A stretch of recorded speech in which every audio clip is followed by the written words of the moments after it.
Hello. Hopefully you can hear and or see me, depending on what your preference may be. If you can, please do let us know. As we are back in our usual haunts and our usual position. Guess who's back? Back again. It was genuinely so fascinating to me to come home. And look at that comments on screen. Look at this. Yeah. Sorry. Maybe I should be going over here because it flips my camera, as I recall. I feel like they're almost immediately going to go up under you. But yeah. Y'all are just slowly being imported into Andy's body. Sustaining him like psychers do the Emperor. But yeah, it was very funny coming home. We made such good time that they actually sent us on a detour. So instead of flying over Memphis, they started heading southeast, and everyone on the plane was like, "Where are we going? Where are we going?" They like turned us back because we were moving too fast. Normally it's supposed to be like a 10.5-hour flight. We would have, if they had gone straight there, we would have made it in like 9 hours. It was crazy. Also, I just lost Andy. He was so fascinated by what I had to say that he just vanished into the abyss. Oh, you're back. What happened there? My screen just went dead. All the other screens they went nope. I've got a feeling my browser just crashed on me. Well, you're back now, so that's the important part. Pretend nothing occurred. Yeah, but overall, it was a decent trip. I landed just in time ahead of some giant storms. I literally came home and it was like Wrath of God storm and tornadoes and everything, and I was like, good to be home. But anyway, so we're back, and today is going to be a pretty chill kind of getting back into things stream, where we're going to be talking about a notable part of our trip, where due to just some various shenanigans and stuff, Andy and I ended up doing a trip down to Nottingham to check out Warhammer World, which was my first time, and Andy's probably like 80th. Well, I have an intro for this particular stream. As you will note, I have been to Warhammer World a fair number of times down through history. So I will be discussing a little bit of that when we dive into our intro at the beginning. I like how the little chat thing works. It's not going under Andy, but it fades into Andy. That's nice. Yeah. I like that. It's quite nice, isn't it? It's okay. It doesn't go out. It's like sitting there on top and going, ooh, ooh, ooh. Yeah, it's okay. Yeah. Interestingly, it does not flash. It just keeps it basic, even if it's a super chat or not, because you can see Vorn's is still normal. And on that, I'm going to bring up a chat. Hey, Adam, I am delighted that you've got your dark deeds over at your side, particularly given that you're all the way from, I presume, New Zealand. How did you even get it down there? I'm genuinely curious, Adam, if you would be so kind as to elucidate the story there. How did you get dark deeds in New Zealand? So yeah, super cool. I'm quite liking this chat sitting over at the corner here. Yeah, that's good. That's a good upgrade. It's not bad, and particularly given that if we ping in a quick comment there, for example, did you take some photos? Well, let's take a longer comment there. It says from Adam there. Yes. Notice it doesn't overlap. It's really nice. Oh, that is nice. Yeah, it sits up quite sweetly there in the corner. Well done, it's pretty StreamYard. Well done. Good job. There's one thing that I like about StreamYard. That's the piece of software that they're using, is that it's, for the bits that it does, really slick and really simple, and involves zero thought. For the things it doesn't do, you just sit there cursing, wishing that it did it. Special ordered it. Well, aren't you a favored supporter? We salute you. Good sir. And if I had a drink, I would raise it to you. In fact, I've got a can. I'll raise that. Thank you very much for buying Dark Deeds. We only need to sell another bajillion of them. So please, if you are out there, do pick up a copy right now, and tell everybody that you know that they should probably buy 2 or 3 copies each as well. Say it with Dark Deeds. If you're thinking of marrying someone, give them a Dark Deeds. If it's their birthday, Dark Deeds. If it's Mother's Day, what better way to say thank you, Mother, than a copy of Dark Deeds? And he's gonna be getting people killed. Oh yeah, Hawk. Yeah, that was very. Hawk literally paid an artist with a copy of Dark Deeds. Well done, Hawk. You were amazing. So a couple of little quick things before we get into the normal stream. First of all, just because these don't show up the way the StreamYard system works, thank you, Shady Spinch, for the 2 years on Twitch. Thank you very much for that support. And Castrata, thank you for the 33 months. Good Lord. Super. Also, tomorrow at 11 a.m. CST is the Warhammer Skulls event. I will be at. I suspect Andy will be busy because that's going to be at like 5 p.m. 5 p.m. I might be able to make that, you know. If you can, you should. It's going to be super fun. Oh, I might be able to make that. We could do it together like pals. Yeah. So we will attempt to do that. Andy's mic is picking up everything for your information. Mouth okay, good. Thanks for can opening. Okay. Well, let me just pass that away a little bit there. It doesn't need to be so close. You don't like Andy mukbang? Yeah, exactly. But yeah, so Skulls Day tomorrow afternoon should be a really good time. And yeah, with that, let's just kind of get into the early little super chats. Once again, this is a chill stream. I'm not expecting a ton. I imagine most people are going to look and be like, Warhammer World, what the fuck? But you'll be missing one. Yeah, we felt it was an interesting enough topic because of reasons we'll get into that it was worth a Wednesday episode. And yeah, agreed. Mr. Bourne, chat rising into Andy like a dispenser. I mean, you know that's how it works. It rises up into him, and then he speaks it. He's so viral urgent breaking, never before seen news. The boob snakes are coming to Total War. Yeah, nobody knew that until just now. Boob snakes. I wish there are comments I wish I could share with y'all, but I can't relating to boob snakes. That it's a story for another day, sometime in the distant future. But when it no longer matters, but yeah, totally. Boob snakes. Man, if it is still on sale in September, I may suggest Dark Deeds for the Board Game Society at uni. That's please do. That'd be great because it is a brilliant wee game. One of the things that we found most amusing is that for all the marketing hasn't really been there, so thus it hasn't got into people's hands. But everybody who's got a copy has gone, "This is great fun." Literally everyone. So the more people we can get it in front of, hopefully the more copies will eventually sell. If only there was some kind of skilled publisher that could promote the game in a great fashion. Too bad there's none of those.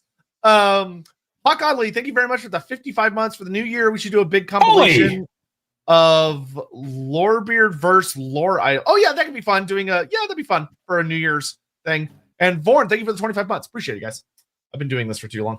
All right, with that, is anyone else hearing some weird audio gaffes with Sotek's mic? You're the only person that said that so far, but if anyone else is hearing weird stuff on my end, please let me know. Yeah, very occasionally, because of the way it's set up on Sotek's side, if he gets very excited or laughs particularly loud, the mic goes, yeah, nope, cut it out. Especially because I just got back and like I completely shut everything down while I was gone. And like unplugged everything from the walls, yada yada yada. So if there's weird stuff, it wouldn't surprise me because I had to like redo everything. So if that continues to be a thing, just let me know. All right, should we dive into an intro? I think it's time. I think it's time as well. So this stream is a Wednesday stream, not a Sunday stream, because we're not actually discussing anything inside the Warhammer world. We're discussing Warhammer World itself, the location, the center of GW in Nottingham, the place you can visit to see all their cool stuff, not the actual world itself or anything in it. That's our Sunday streams where we discuss Warhammer lore forever. This is more of an aside. I sit back and discuss and also share thoughts on what Warhammer World was, is, and potentially could be. And that includes yourselves out there. If you've got any comments from the times when you were there, do please share them as we're going on, because if you've been, we'd love to hear what you thought or what you think it could have been or what you thought you expected it to be and it wasn't, because that's going to be part of this chat today. But me being me, if I'm going to introduce anything, I'm immediately going to say way back in time, back in 1997, Games Workshop moved its headquarters from Chewton Street, way down in Nottingham from me up in here in Edinburgh, where I got my Lindsay, where I got my very first interview, well, my second interview to tell the truth, with Games Workshop, over towards Lenton in Nottingham, where they built themselves an entirely purpose-created new centre for everything that was Games Workshop. And along with that came plans for Warhammer World. Warhammer World being this new event space, this new shop, this new idea, this new center for all things Games Workshop that would be built and attached onto the side of the new Games Workshop headquarters. I didn't visit Warhammer World when it first opened in 1999. I visited, however, at the very end of that year for the very first time. By this point, I had already resigned from Games Workshop once, and I was being headhunted to come back to the company. And I got sent a lovely set of emails and then phone calls saying, "Please, Andy, come on down and come to Warhammer World and have a chat with us. You know, we want you to come back." And I was like, "All right, fair enough." So, why wouldn't I? I came all the way down. I was a young man at this point, just 23 years old. I was, even at that point, though, beardy. I do indeed remember the head of retail coming in and going, "Andrew, I see you've got yourself a beard now," because the last time we had met, I did not have a beard. And he looked at me and he said, "Yes, you look like someone we should employ." Those early years. And when I arrived down there, I got to see the new head office in Lenton for the first time. And it was both a great surprise and also a bit of a shock, because I don't know, I expected when I first arrived at the newly opened Warhammer World that there'd be a nice little customer path that you would walk down that would be going, I don't know, shining lights. Warhammer World, Warhammer World! You know what I mean. And then you arrive at the shop and you go through the shop and it would be great. But instead, it was an industrial estate. And we arrived at the industrial estate. I got taken out to the front and then led into Warhammer World. And at this point, Warhammer World was basically four things. Number one was the shop. Imagine it like a Games Workshop gift shop. And it was on the bottom floor. And now this is where I'm going to drop a warning. This was 25 years ago. So my memories of what this place was like 25 years ago might be wrong. So live with me. If you, for example, visited in 1999 or 2000 and you've got a slightly different version in your head, you're probably right. I had COVID really bad. It almost killed me. My memory's probably wrong. But in my memory, the shop was on the bottom floor. And you could go upstairs towards the exhibition centre and the exhibition hall, which is pretty cool. And then just off that, you had Bugman's Bar. So what were these four places? The shop was a Games Workshop, pretty much. A Games Workshop like any you've seen anywhere else. But they also had a couple of special things that you could only get inside Warhammer World, which made it a little bit special to come and visit. The exhibition centre, let's say the big display of everything Warhammery, was pretty damn cool, actually. It had an entire chapter of Ultramarines when I first came to visit it. And I thought that was cool because I painted some of those Ultramarines in that entire chapter. It was pretty cool. Point out the ones I painted, going, "Oh, look at that. I painted those ones there." Ah! I'm a child. This big display full of the entire chapter was awesome. It had the original display of the Bretonians versus the Lizardmen 25 years ago. Yeah, okay, pie guy. Thanks for that. I was already about 25 when I was doing this 25 years ago because I'm freaking old. So it had the original display for 5th edition where all of the Lizardmen were sweeping out against the Bretonians. Big, massive diorama that was made for Warhammer 5th edition when it's come out. And that was cool as mince. The battle for Big Tooth River with all the orcs and all the rest. It was just loads of cool stuff. Big, huge dioramas. Plus it had effectively almost a museum. A bunch of the older dioramas that you saw in White Dwarves. It had a copy of 1st edition Warhammer, 2nd edition Warhammer, 3rd edition Warhammer, which was pretty cool too. And all of them had nice either little signs or, in my case, nice little tour guide leading me around saying, this is this one. And this is that one, which wasn't really needed because I was such a geek that I literally not only knew everything that was inside that lovely little display area, I owned most of it myself already, including 1st edition Warhammer, 2nd edition Warhammer. I had my own copies, but nevertheless, it was really nice to see them enshrined in their own little way. The event centre was, at this early point in the Warhammer world, it was basically a gym. I mean, I know that sounds weird, but it looked a bit like a gymnasium. You know, when you go into a school gym and it's just an open space with bare walls, and it had a bunch of relatively rubbishy tables, as I recall them. Apologies if you made that table out there and you thought it was your best table. My memory of it wasn't all that. And I was nonplussed. The event space, however, was going to become a core component of what Warhammer World was come to offer over the course of years. But from my perspective, it was just a big, empty, open space with a couple of little cabinets sitting on the end with some older miniatures from the studio painted in it, gleaming like little gems that you could ooh and coo over, which was quite nice. And then adjoining that was Bugman's. And let's be honest, that's what I was there for. Bugman's Bar. I wanted to see it. And it was pretty cool. It's basically a big themed pub. No other way of putting it. That's what it is. It's a big themed pub. And it was themed around, strangely enough, Warhammer Fantasy Battle and Joseph Bugman. And it sold Bugman's, and all the meals had funny little names. And you could buy your Warhammer food, drink your Warhammer drink. And that was kind of cool. You could buy yourself special Bugman Steins, which was awesome. A whole bunch of special Bugman stuff was available to buy. And I loved it. It was great. So when they eventually took me through that space into the staff canteen, sat me down and said, right, Andy, we want you to work for us again. I was, I'll admit, already pretty hyped because, hey, I'd just seen all this cool stuff over in Warhammer World. They knew their audience. They knew what to do. And when I was then getting my tour around, I got a tour around the studio, around the new manufacturing department. I ran into Adrian Smith, which was, as a small aside, really funny. If you don't know Adrian Smith, you should type Adrian Smith into Google Bar right now.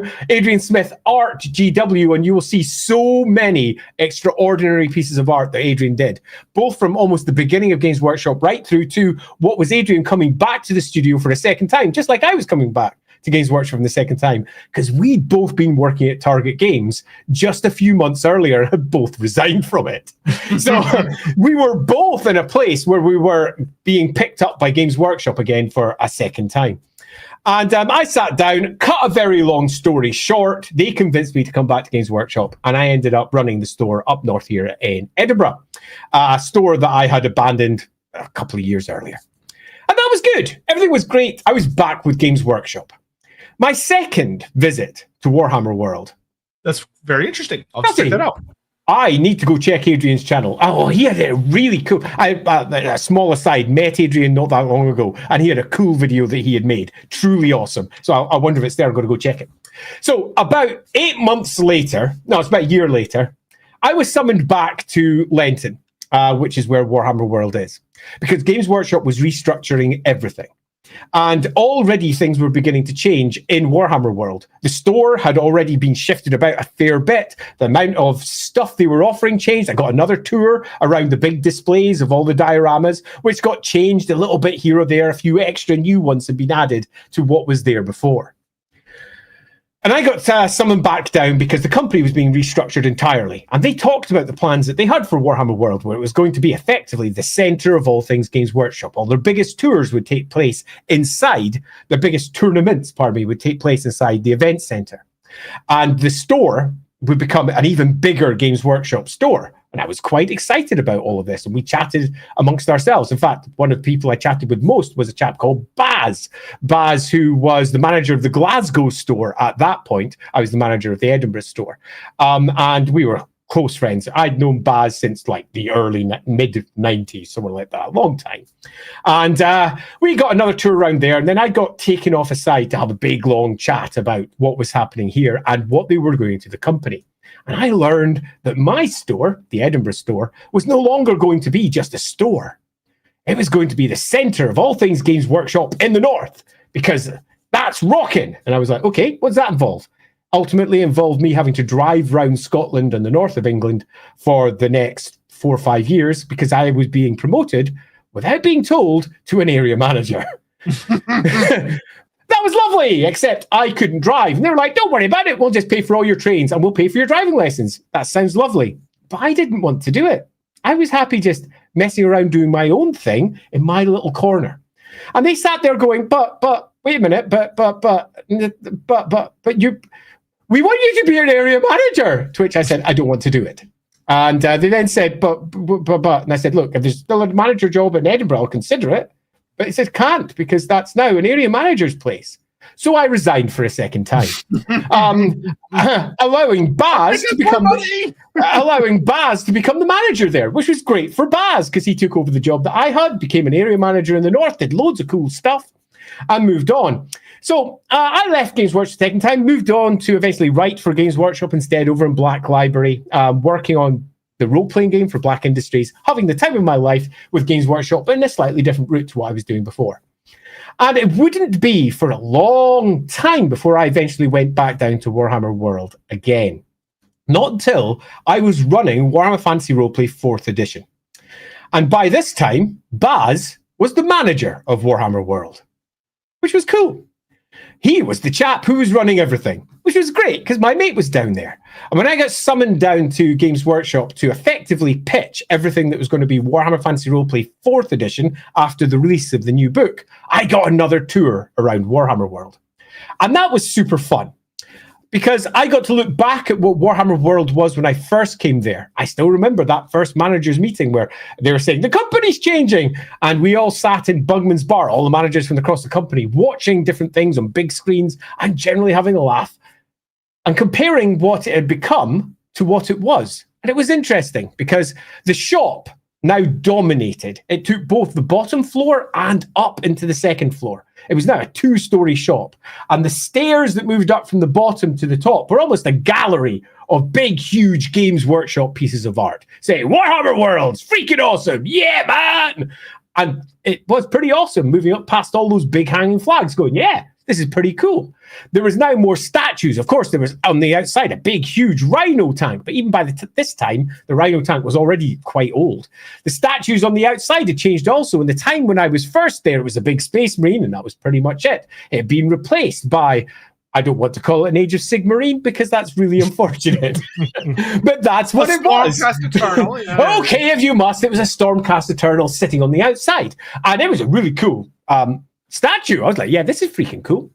And I got a tour around the place. The shop was bigger. The amount of stuff that you could buy in the store had kind of improved. I mean, it had loads of new merch. A lot of that merch had come from either the licensing department or stuff they were doing themselves. Tons of t-shirts and a few new things that you couldn't get anywhere else. And I thought that was quite cool. I then got my tour around the miniatures display. And this is when I remember back then going, that's a shame, because it was almost exactly the same type of display that I had gone through 25 years, no, in this case, 20 years earlier. It was just all the Warhammer displays had been replaced by Age of Sigmar displays. So we had Caradon overlords flying over with big clouds and such like.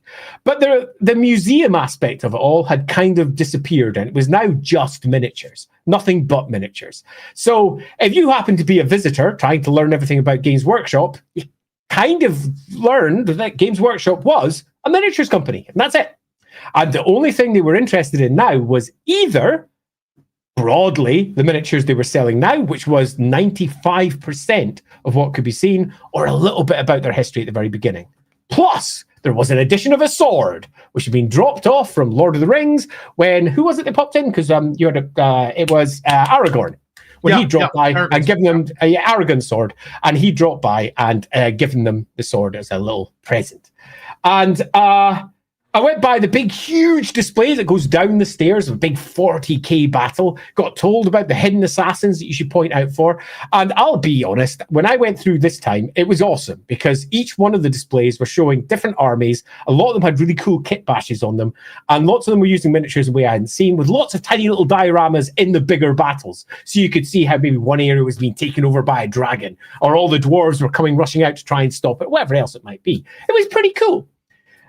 And then went out, came out the other side, went to Bugman's. Bugman's had changed a little, but not much. But the main area where you could play, the exhibition area, had been significantly changed. It now had ramparts all the way around it and big pennants hanging down. That was pretty cool. All of the games tables were now no longer rubbish, which you would hope would be the case. All the scenery was fine. And it was quite clear that this was basically now just a giant Games Workshop. If you'd ever been to the Manchester Mega Store, which was the big store that they opened in the mid-90s down in Manchester, you didn't actually get that much less there than you would have at the Warhammer World version, because the Mega Store had about 15, 20 tables. I can't remember. I remember when James was the manager there, he used to boast how many tables we had, because I only had 4 in my shop, 4. And he said there were like 20 of this buggers. Anyway, I was like, yeah, this is a big shop, but I'll admit on that tour, I was a little bit... Wow. Yeah, I kind of missed the history of Games Workshop here, the big event. And on the outside, it was largely still the same. It felt like you were visiting an industrial estate. Nevertheless, it was really cool. And I sat with what was the licensing team then, had loads of discussions about what Warhammer was offering. And I'll be honest, I loved it. It was just a geek out day. And then we reach to almost today, when Sotek and I went down and visited Games Workshop. Now, this was Sotek's first ever visit to what had been roundly touted to him as the centre of all things Games Workshop. And it had been, 6 years since I was last there? No, that's not true. I went and met Gav Thorpe about 5 years earlier, when we were doing the Pass of the Old Ones campaign. We sat in Bugman's Bar and pathed out that entire campaign and had an absolute laugh with each other. And then B. Sherry, who was my assistant producer in Warhammer Fantasy Roleplay, got a tour around Warhammer World led by some of the licensing team. Good times. But it had been about 5-6 years since I was last there, and I was expecting yet another change. Because that's what happens. Every year, someone will come in with a new idea and say, we could use the space to do this, or we could use the space to do that. And our most recent tour of the place, upon arrival, was the same industrial estate it always was. We dropped off, we went in through the main door after passing the Rhino, and I will leave Sotek to describe what he thought of the Rhino. The Rhino out there, passing by the various statues, going in, seeing the shop floor on the bottom, which again was spread over 2 floors, the shop. Went up the stairs, past all the pictures. We even took a picture of Sotek in front of one of those pictures. Good times. Went up to the shop above. Yeah, you do. Went up to the shop above. We got our tour around the exhibition, which was lovely. And again, it was almost identical to the one that I'd seen some 5-6 years earlier, with a couple of new dioramas dropped in, which was super nice to see. But it was, for me, a bit like a walk down memory lane, because so little had moved. And it was just, again, some miniatures. But it was interesting because I was there with someone who didn't know what this place was going to offer. And he had some expectations. And I think those expectations are going to be one of the core components of what we're going to be discussing as we make our way through our opinions of what happened here. Because many of those expectations weren't met. Some were too high. Some were low. Some were absolutely met. But one that definitely wasn't was Bugman's Bar. And you might go, why? Because surely that's the bit that everybody loves. It was shut. Bugman's Bar was being refurbished. So we were left with Bugman's tow truck on the outside. To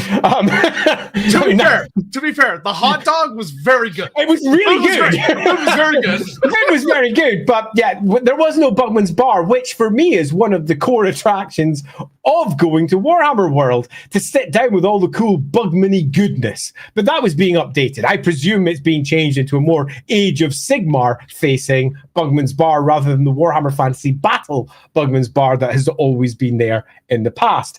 But loosely speaking, it could be old world Bugman's Bar. It could be the old world Bugman's Bar, who can say?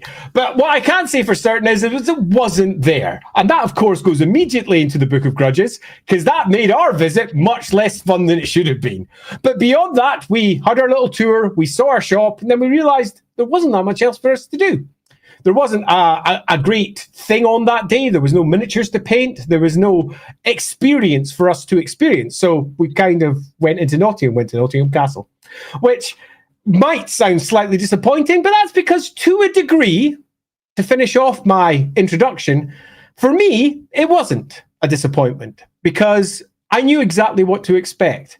But for someone who had no expectations, lost the bar, and had ideas of what it could include, it might have been a bit more disappointing than we might initially have expected.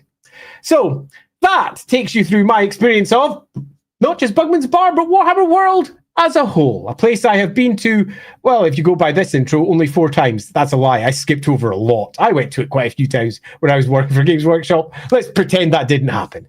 And where should we go next then, Sotek? I think where we should go next is getting caught up on chats and stuff. And then we will go from there and kind of break down various parts and various thoughts, because I do have a lot of thoughts.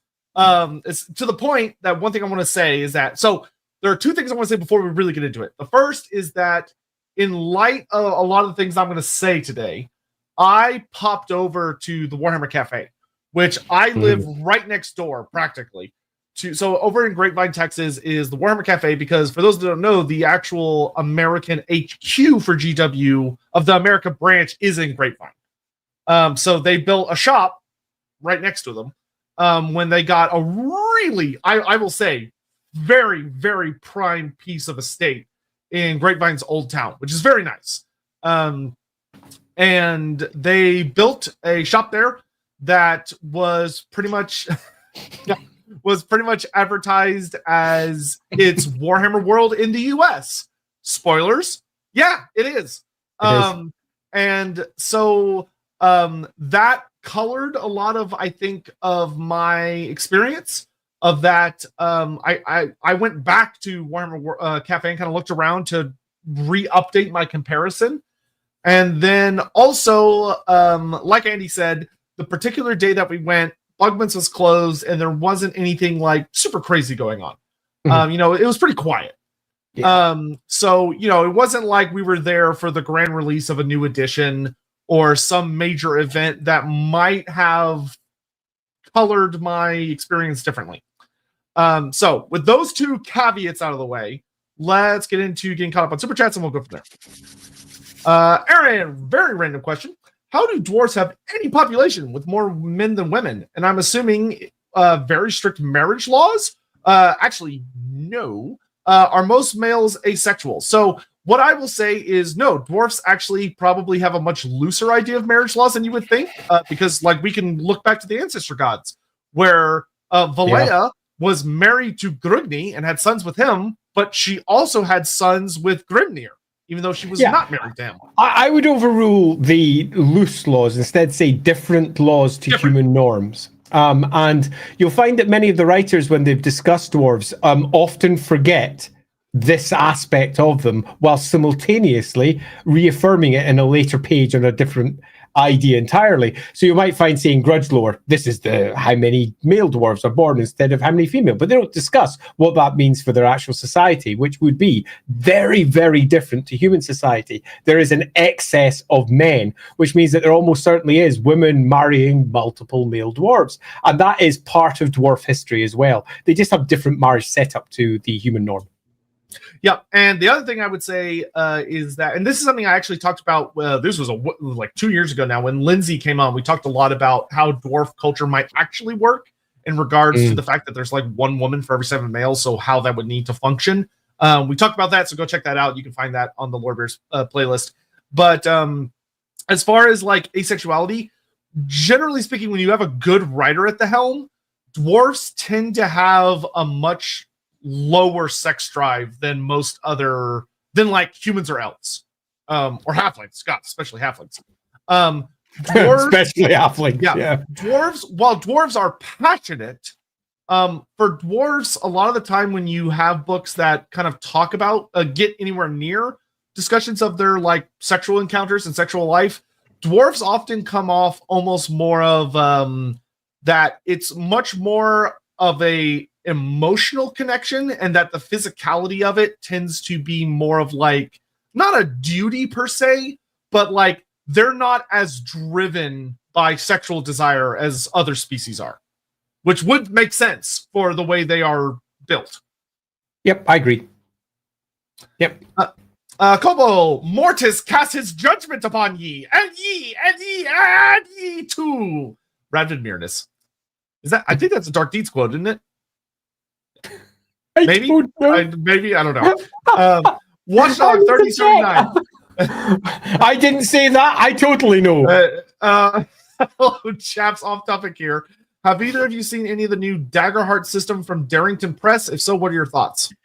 I've not paid as much attention to this as I should have done. Sometime back, I know a lot of the people over at Darrington. I know the head of the studio who's organizing everything. And at one point, I almost considered pitching Dark Deeds over towards Darrington.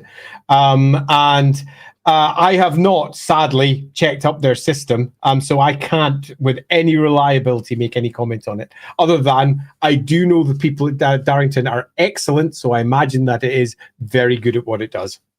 And I have no idea what that is. So there you go. Downman, while at Warhammer World, did you attempt to steal the Kadai Story original model? How were you foiled? I didn't see it. It could have been that we just missed it because, admittedly, we were like chatting with people as we were going through the exhibit, and it was a lot of chatting. So it would be like, "Oh, look at this cool exhibit!" Blah blah blah blah blah blah. Oh, look at this cool exhibit! Blah blah. It was a lot of that. So we might have just missed it, but I didn't see any Chaos Dwarfs. No, neither did I. I think it would be fair to quote, in fact, one of the people that we were talking to. It was more of a romp through the displays than it was a very careful look at all of the displays because there was so much chat going down. Yeah, but what I will say is I saw very little Warhammer Fantasy. I saw Old World, I saw Age of Sigmar, I saw 40K, and I saw Horus Heresy. I saw Necromunda, I saw Underworlds. I barely saw any Warhammer Fantasy. Very, very rare. And when I did see it, it was really old, like 3rd, 4th, 5th edition.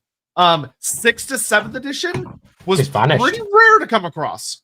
It's funny because they're also the exhibits that I remember most fondly through 6th through 8th edition. Well, actually 5th through 8th edition because it was 5th edition when I first came there. And there was loads of really impressive Warhammer sieges and Warhammer battles being recreated with resin water and lizardmen rising out of it to take on Bretonnians, for example. Good times.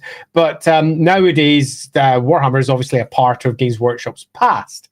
And it's interesting to see how little of Warhammer is considered to be part of that nowadays when you take a wander through Warhammer World, where most of it's concentrating on Age of Sigmar. Kind of an interesting thing. When we got in there, so before we did the tour, we were wandering around the main play area. And just through sheer happenstance, because we were just looking around, we went way back in this corner that we probably really weren't supposed to be in because it was right where the construction was happening. And tucked away in that corner was a display case that was facing towards the construction. So if you didn't go all the way around and turn around, you wouldn't see it.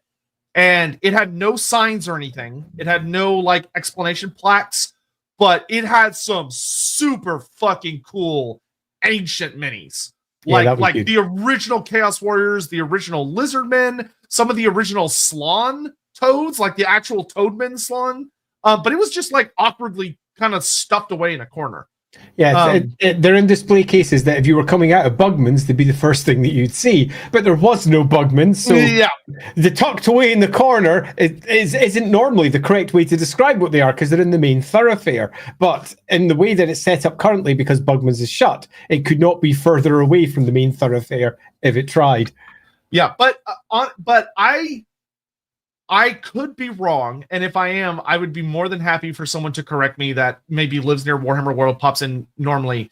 But I did not see a single large display that had Warhammer Fantasy, like a diorama type display. Yeah, indeed. The museum pieces focus on their core games, focus on the games that they're currently. Now, when you when you start the tour, they had a couple of the OG minis all over the place. Yeah, totally. But that's the only place you could find them. Yeah, and that's exactly it. But once you were into it, it was focusing on the core of what they sell right now, and that totally makes sense. Bronze Scorpion, have either of you played Old World? Yes. I've not played it in a little bit, but I played it a hot minute, actually. Yeah, me too. I'm personally, right now, I'm waiting for the Beastman Arcane Journal to come out. That's the thing. And Great Cathay. Either one. Whatever comes out. Cathay! I am probably about to start playing a lot more. I could say that. Morgantown, I vaguely recall them putting together a full chapter of Ultramarines, one squad from every store. Absolutely spot on. That's what happened. And just after that, it was the Apocalypse 100 tour, which was 100 stores, 100 Games Workshop stores ever opening. I say just after that. It wasn't just after that. It was 5 years later, 4 years later. But it felt like that to me. Yeah, good times. Something like that. Yeah, I painted one of those squads.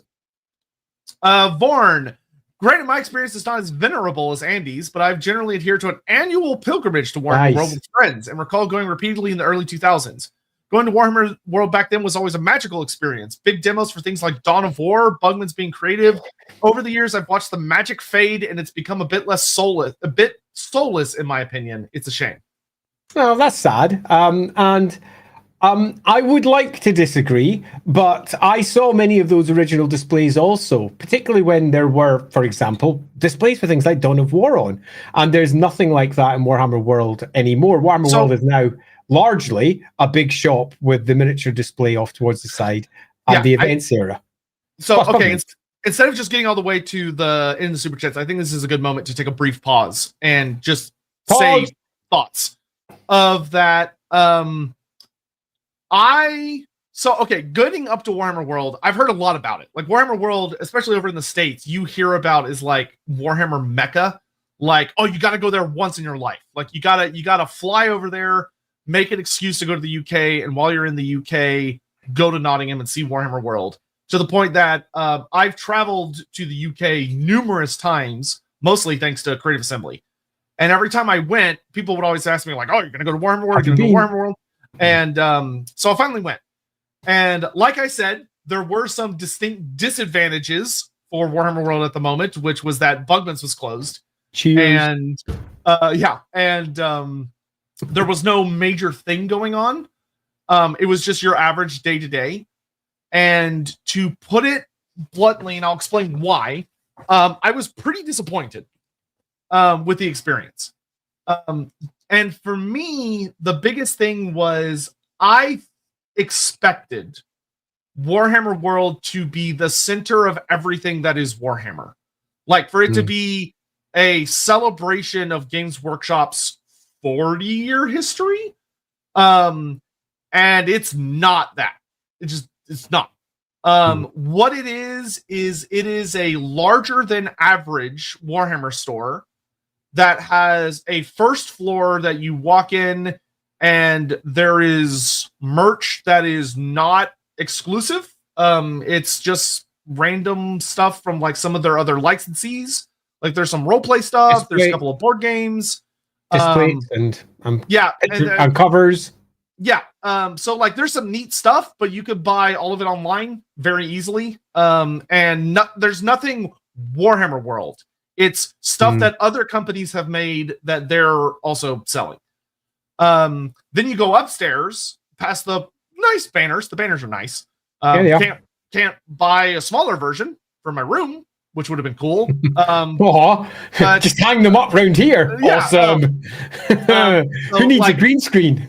Yeah, exactly. And you get into the main room, which is significantly more interesting, in my opinion, as a tournament room or an event room, because they had a lot of tables and they're high quality tables, which it was like nice. But I have also seen that at literally any major GT. Except for the GTs are bigger because they rent out like convention centers. So that was okay. Then me and Andy walked around and we looked at all the stuff you could buy. And I want to make this very clear. I explicitly looked for something exclusive merch. I even went up to employees and said, is there anything I can buy here that I can't buy anywhere else? Like, can I get like a Bugman's mug, which I had heard myths about? Can I get a Warhammer World t-shirt? Can I get a lanyard? Can I get anything? No. There was not a single thing for sale that was exclusive to Warhammer World. That's not true. There was one thing. They had Bugman's minis from over the years, which is always fun. I will admit to being slightly surprised at that, because every single time that I had been to Warhammer World previously, there had been unique pieces of merch, which were always cool.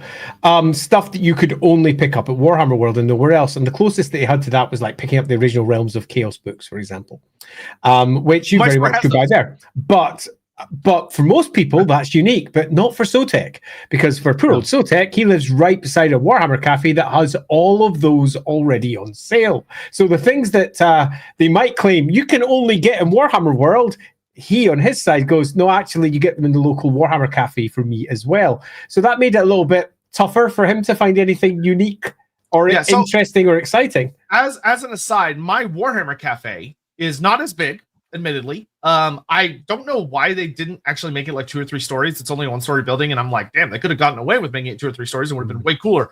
But you walk in, that same exclusive merch is all right there. You got the Realm of Chaos books, you got displays, you've got like all of the like exclusive minis, you've got all the plushies and everything. Actually, one thing that they had that Warhammer World didn't that was with the original opening of the Warhammer Cafe is they have this really cool thing along the top of the wall that has box releases from the entire timeline of Games Workshop's history. Oh, nice. That's fun. So they've got like mini boxes on display. I walked over to their display case and they had actual Warhammer Fantasy stuff. They had a fully painted Dreadsorian. They had a full 5th edition Warriors of Chaos army led by Egrin von Horseman, fully painted. They had a bunch of display pieces that Warhammer World didn't have, including recreations of a full life-size Eldar helmet and a bunch of guns and stuff. Super cool. It was smaller, but I thought, and they didn't have the museum. I will say that, but I'll get to the museum in a second. So it was kind of like, oh, all right. So I didn't buy anything because there was nothing to buy that I couldn't buy at home, so I didn't have to worry about taking it home. Yeah, that was the weirdest bit for me, actually. That was the first time when I was there with Sotek, the first time in 25 years of visiting the place that I didn't buy something. And it's not for a want of wanting to buy something. Even when I'd last been there, and it had been a good 4 or 5 years since I was last there, I was there with Gav Thorpe. When I was there with him, I picked up that's like a whole bunch of just bits and pieces, and Gav was laughing at me because of the amount of just stuff I was walking out with. And he dubbed one of the dice bags that I picked up the bag of change because it had a big Zinch marker on it, and said that I should use it in LAWhammer to hold all the coins, like, you know, loose change. And it was the bag of change. And Gav thought that was hilarious, and so did I. And I still use the bag of change in the LAWhammer streaming room back there because it makes me laugh, and it reminds me of going to LAWhammer World, and it makes me think very fondly of Warhammer World because that's where I picked it up. Funny, I didn't see the dice bags at Warhammer World, but I did see them at the Warhammer Cafe. They had the 4 Chaos Gods, and they had them there. They had them downstairs. Yeah, they had them downstairs. And this was the first time that I went in because everything there was either Forge World, the standard miniatures you can buy, or the stuff that I bought the last time that I was in Warhammer World. So there wasn't anything new. There was a bunch of plushies, but you can get the plushies at the local shop. So I was left just a little bit, oh, damn it, there's nothing for me to buy. We actually walked to the Nottingham Warhammer shop, which exists for some reason, even though you could go to Warhammer World. But they have a Warhammer store, just a Games Workshop, in Nottingham as well, closer to the city center, and they had all the same stuff. Yeah, true fact. So now what I'll say here, and then we're gonna get back to super chats, and I'll come back around to some other stuff, is that the museum displays were really nice. They are beautiful. I could not help but notice that a lot of them. So the ones that just had like an army they'd painted, so you could tell the heavy metal team or whoever like painted it for the sake of taking pictures, for like the Arcane Journals or whatever, or the website, and then they took the completed army and they put it in this little case. There are a lot of those, which are nice. Yeah. They're nice to look at. But the ones that are like really exciting, like they had this cool like Tomb King versus Bretonia one over a siege, and it's like really cool. Those ones, I didn't see any that I felt were made in the last 2 years. Like the most recent one appeared to be the Tomb King and Bretonia one, which was for the Old World release, which was a year and a half, 2 years ago now. Not long already. Cripes. Yeah. Yeah. So it was a bit. I was surprised not to see more like year and a half. January 2024. But like it was cool. I have this. So the biggest thing for me, and this is the last thing I'll say before I get back to super chats, and then we'll swing back around to some stuff, is that I suspect is a very American thing I'm about to say. Is that I have an expectation of when I go to like the cultural headquarters of a IP, that it's going to be a razzle dazzle. We're going to sell you shit and we're going to celebrate and it's going to be awesome. This almost felt more like I had walked into a small, humble Kickstarter shop that was very prideful about their initial release and just kind of hadn't. The Rhino is a perfect example. Me and Andy walked up to the statues outside and we looked up at it. And I say this with genuine, no malice. I'm just staring it very bluntly that it was kind of ugly to look at because they're covered in cobwebs. They're dirty and there was no pride. Like there wasn't a plaque explaining who made them or when they were put out there. Nobody seemed to be cleaning them, despite the fact that they're just the only thing to look at. Because it's this ugly parking lot behind an iron gate with no pizzazz, no like, welcome to Warhammer World. It's just bland. Spoken like an American, huh? I walk up to the Warhammer Cafe. The Warhammer Cafe has the exact same Space Marine statue out front. The exact same one, but that one's clean. Does it? Huh. Yeah. The whole, like, the weirdly proportioned Space Marine. The original one. Yeah. Exact same statue out front. Yeah. Interesting. And it's clean. And granted, it's newer, so it could be that nobody cleans it. It's just the dry Texas environment and all that stuff just makes it look nicer. But it was like, when me and Ed were sitting out there looking at it, and I was like, these are ugly. Yeah, cobwebs. Yeah, the cobwebs were unfortunate because there wasn't just one or two. Underneath one part was just dripping down one. I was like, oh no, that's not the best look for a rhino. Yeah, that wasn't ideal. I remember when I first saw that rhino when it was very first put in, and it was amazing because there had never been anything built like that before. There had never been an attempt to recreate our miniatures in real scale. It was a first, and it was freaking awesome. I remember the first time seeing it, I was utterly blown away by how freaking cool it was to be able to see a rhino. Now, admittedly, I looked over at the 40k statue of the Space Marine, and I looked at the rhino, and I went, you're not fitting 10 of those Space Marines in there. You'd be lucky to fit 2. Yeah, that was the funniest thing Andy said. We were sitting there and goes, you think you could fit like 8 of those guys inside that thing? You look and go, no. Maybe 2 if they laid down. Yeah, the scaling there was most certainly interesting, but it was cool as mints. But 25 years later, it wasn't dropped in 25 years ago, but 20 years later, ever it was, the rhino was put there. It's older now. And obviously, new things should be replacing it, much like the Stormcast that was sitting on the outside. That's new and funky. The big, huge symbols for the Warhammer World on the outside, utterly new and cool. But there's nothing updating at all. And it did feel a little bit sad and tired for poor Sotek to see. Yeah. All right. We're gonna do some more super chat stuff, and then I'm gonna get into the weeds. Man. Oh, a company wanting you to do more work because they recognize you're a good employee, but having no desire to go beyond the position you're comfortable in. Andy, I feel your pain. Yeah, I was back then, Dynamite. I was really happy in Edinburgh because that's where Lindsay was, and Lindsay just got ourselves a new such job. a nice city. And it's such a pretty city, and we had our own needs in that city, and what they wanted me to do was be away from the city multiple days during every week. And I didn't want to be doing that. And there wasn't a good alternative. And I thought everything they were doing was cool. It was a really good idea. The entire restructure was great. It just didn't have space for me. So I was like, I'm resigning and I'm happy you're changing. That's great. I just don't quite fit within the current model. Maybe I'll come back another day at a later date. Yeah. Cole Patterson, if Warhammer had a theme park and if fantasy only had one ride, which is probably what our luck would be, what would you want it to be? Skaven minecart ride, Lustrian log flume? Oh gosh, that's really hard because there's so really many. Hard. I mean, you probably do it as an old world minecart ride, allowing you to see the dwarves, the Skaven, the orcs and goblins, all the underground stuff popping up above, seeing a little bit of the Empire, then diving back down into the depths again.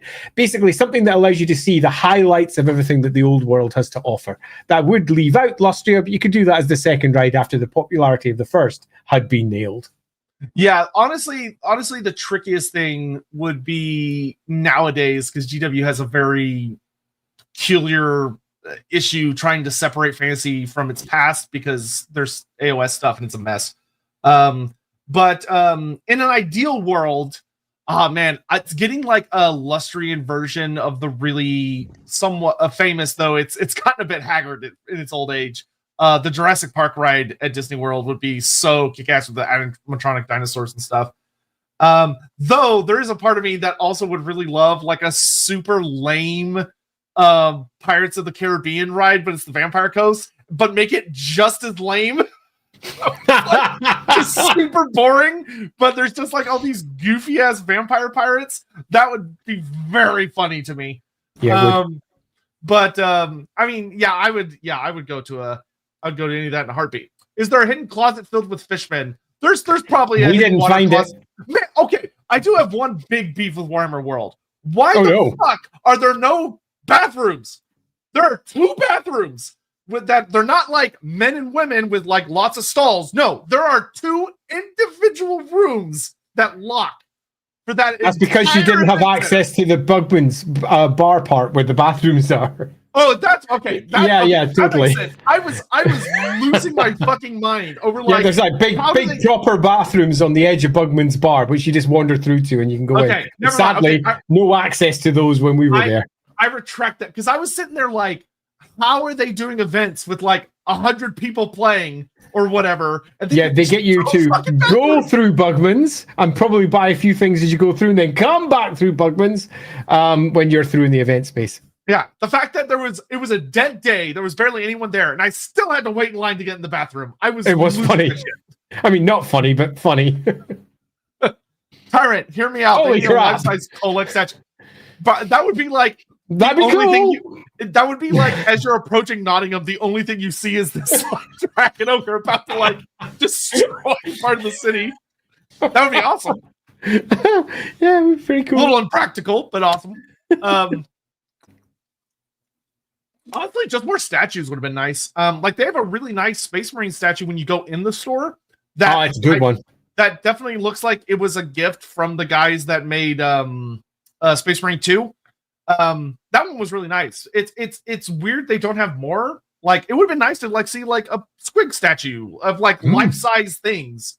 Like a little line of different things from, say, the Warhammer World, and you compare your height to them. This is a goblin. This is a dwarf. This is an elf. This is a human. Yeah, totally. Nice. That'd be super fun.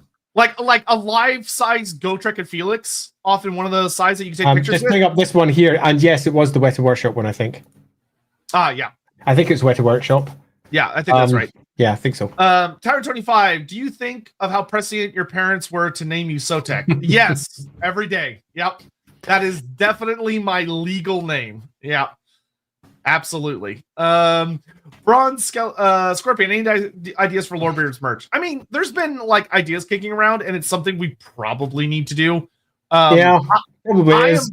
I am admittedly really bad about merch because I've tried to do it once and I kind of got burned. So it's something that I am reluctant to deal with, but I need to, but I don't want to.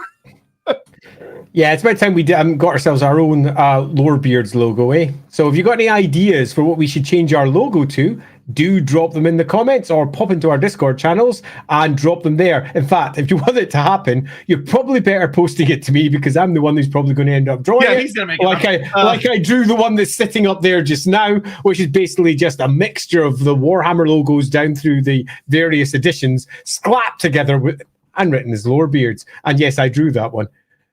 Mm-hmm. No, man, how many hot dogs could you make out of a Morn thing? A lot, I would presume. They'd probably be really nasty hot dogs, but like, not hot dogs. Admittedly, are hey, Dino-Man, great question. Yeah, probably at least a dozen. I don't know. What I would say is how many hot dogs could you make out of like a hippopotamus? That's maybe a little rough comparison. Sean Soltz, what was one favorite and the worst thing of the trip? The whole trip. The worst thing was I got sick. I got really sick. I was considering there was, I think the Friday. No, it was the day after LAWhammer on the Saturday. Yeah. I was like kind of considering whether or not I needed to go to like an urgent care clinic. Like I was sick. I got better, obviously. was ended up probably just being a sinus infection. Because I spent a ridiculous amount of time with Andy talking at him, and he did not get sick. So I don't think it was a virus. It was great. Because for those of you who know me out there, you'll be aware that I catch literally everything that passes through the threshold of my house. All it takes is a fly passing by that once looked at someone that had a cold 2 years ago. That's it. I'll catch that cold. Sotek comes in, feeling, I think I might be a bit sick. Cough, cough. I think I am sick. Day later, I'm sick. I'm dying. We streamed anyway. Everything went well. I didn't catch a thing, so it was brilliant. That is so not practical for how dice work, but it's very funny. These are PCs. Guess which number. So on the favorite and least favorite part for me, the favorite part was just actually seeing Sotek face to face and getting to meet the guy and give him a big hug where he didn't kill me with Nurgle diseases. And the worst part was actually the same thing as Sotek's. It was seeing just how poorly he was when the weather was so glorious. There were so many things that we could do, and he just wasn't well, so he had to go coma sleep in his room. But that was also. Andy and Lindsay did get to witness that I do truly slumber. Like when I want to sleep, I sleep. yeah, true fact. People are envious of my sleeping powers.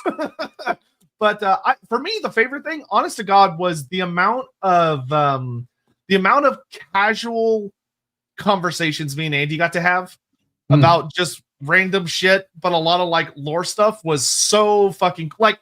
We had this really funny enough. We were actually talking with another person who I finally got to meet from a roleplay group I'm in. But we had this really cool conversation when we were walking by like an old bank in Edinburgh, where it was like, oh, like look at this ridiculously huge key that they use for like this ancient lock. And we were talking about like, wouldn't it like now that I think about it, wouldn't dwarf keys have to be really big? Because dwarfs have like super huge hands. Their hands are a lot bigger than humans. So they would need large keys so they could like manipulate them well. But because the lock would be so large, it would mean that human lock picking devices wouldn't work on them because they're so puny and they wouldn't do anything. So in order to lockpick, so dwarf locks therefore would be significantly more resistant to lock picking because you would need a very unique, large, cumbersome set of tools to do it. Strength to actually move the thing. Which was a super cool conversation that would not have happened if I was not over there. So true. Donovan, by human standards, most dwarves are demisexual but heteroromantic.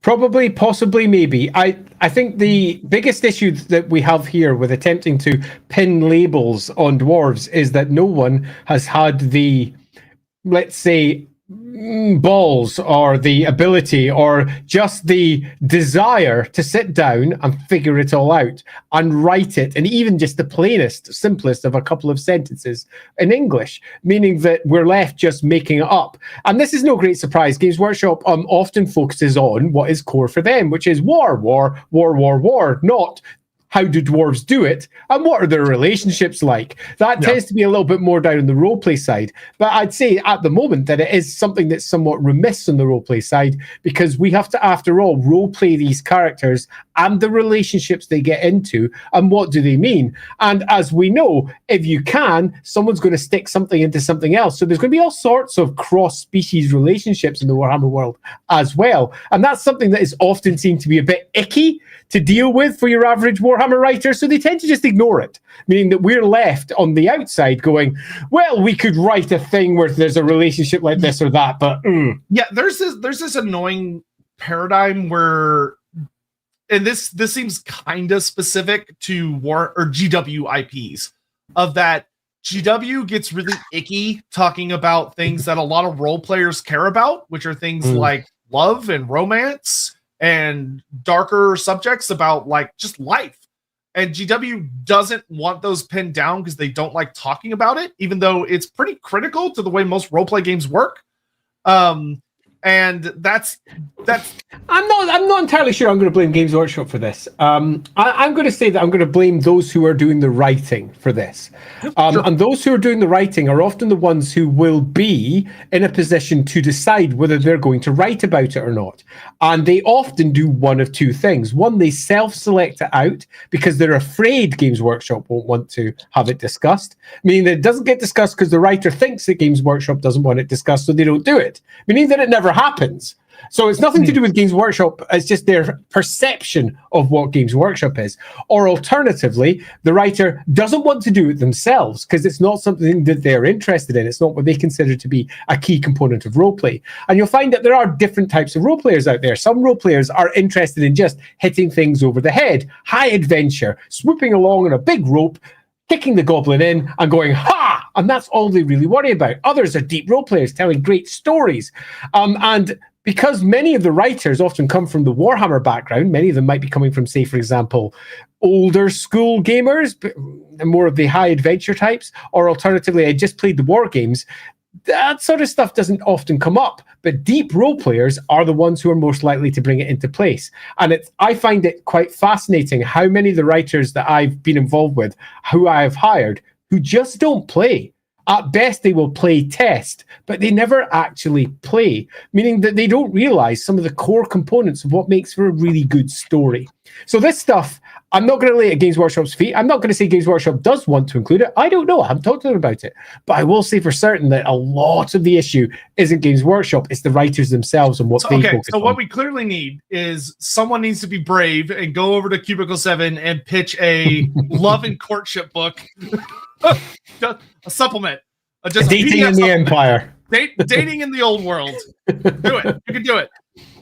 Sir Panza, please tell us something. So they're funny enough, most of the time, the vast majority of the time I said it correctly, but there was definitely one instance, I think on the train over from Edinburgh to Nottingham where I said Nottingham, and Andy was like, I jumped him in immediately. Yeah, and it was the one time I said it. Like, because I was waiting for that, because we all know it's going to happen at some point, a little bit like Edinburgh or some equivalent. Edinburgh. I never said that. You were very clear with your Edinburghs every time, but yes, the Nottingham does sometimes come out. The ham of Notting. Made me laugh. Yeah, we had a ridiculous amount of conversations about like random pronunciations in the UK, and my deep displeasure at the vast majority of them. True fact. Stellar Rising, Arrow and Orion are two of the best fantasy characters, and they have lost the poll twice. How do we trick Lorebeard fans into voting for Wood Elves? I mean, you don't have to trick the fans. You could just come and like give us $100 and be like, do it, and we'll do it. And we'll do it because we're easily bought. You think I'm joking, but I'm not. So easily bought. But on that, we probably need to have some sort of word for people who watch Lorebeards, because we don't have one. It's just people who watch Lorebeards, Lorebearders, Beardies, the Beardies, or something, because, we should. Yeah, y'all, I don't know, y'all name yourselves. So yeah, go out there, have a little think about it, tell us in Discord, that'd be nice. Mr. Warren, I should stress I still enjoy going to Warhammer World with friends, but as a longtime observer, it just strikes me as so much missed potential. That I would agree. The Star Wars fandom have an interactive world / quasi theme park in World's Edge. Warhammer could have that, but the experience is unfortunately superficial. Money! That would cost a freaking shed load. Having said that, I mean, I don't think it's unfair to say that the Warhammer World experience as it currently stands isn't that. It's not a big theme park. It's not an attempt to bedazzle people who come beyond explaining what it is to potentially investors, licensors, or whatever, to understand LAWhammer and for people to come and have a look around. Warhammer, pardon me. I just wanted proof I was there. Yeah. It doesn't have all the merch that says, I've been to Warhammer World and all I got was this lousy t-shirt. It's not that sort of place. It's basically a big Games Workshop store on the edge of an industrial estate. The way I would describe it, the biggest way that I describe it when I was talking to somebody earlier about it was that, to me, it doesn't feel like Warhammer World. It feels like Games Workshop HQ. I think that's fair. It feels like their headquarters, not the celebratory cultural heart of the hobby. And I will explain why that is. Actually, you know what? I'll just explain it now. So here's my issue. So we talked about like there's a lack of merchandising, which is a very first world problem person thing to say. Of like there wasn't anything for me to buy, but I nonetheless felt it. Like that's how people express fan enjoyment nowadays is merch, and there is none. At least at the moment. Every time I've been previously, there was. Just to be clear on that, but there need more. Very much wasn't when we were there.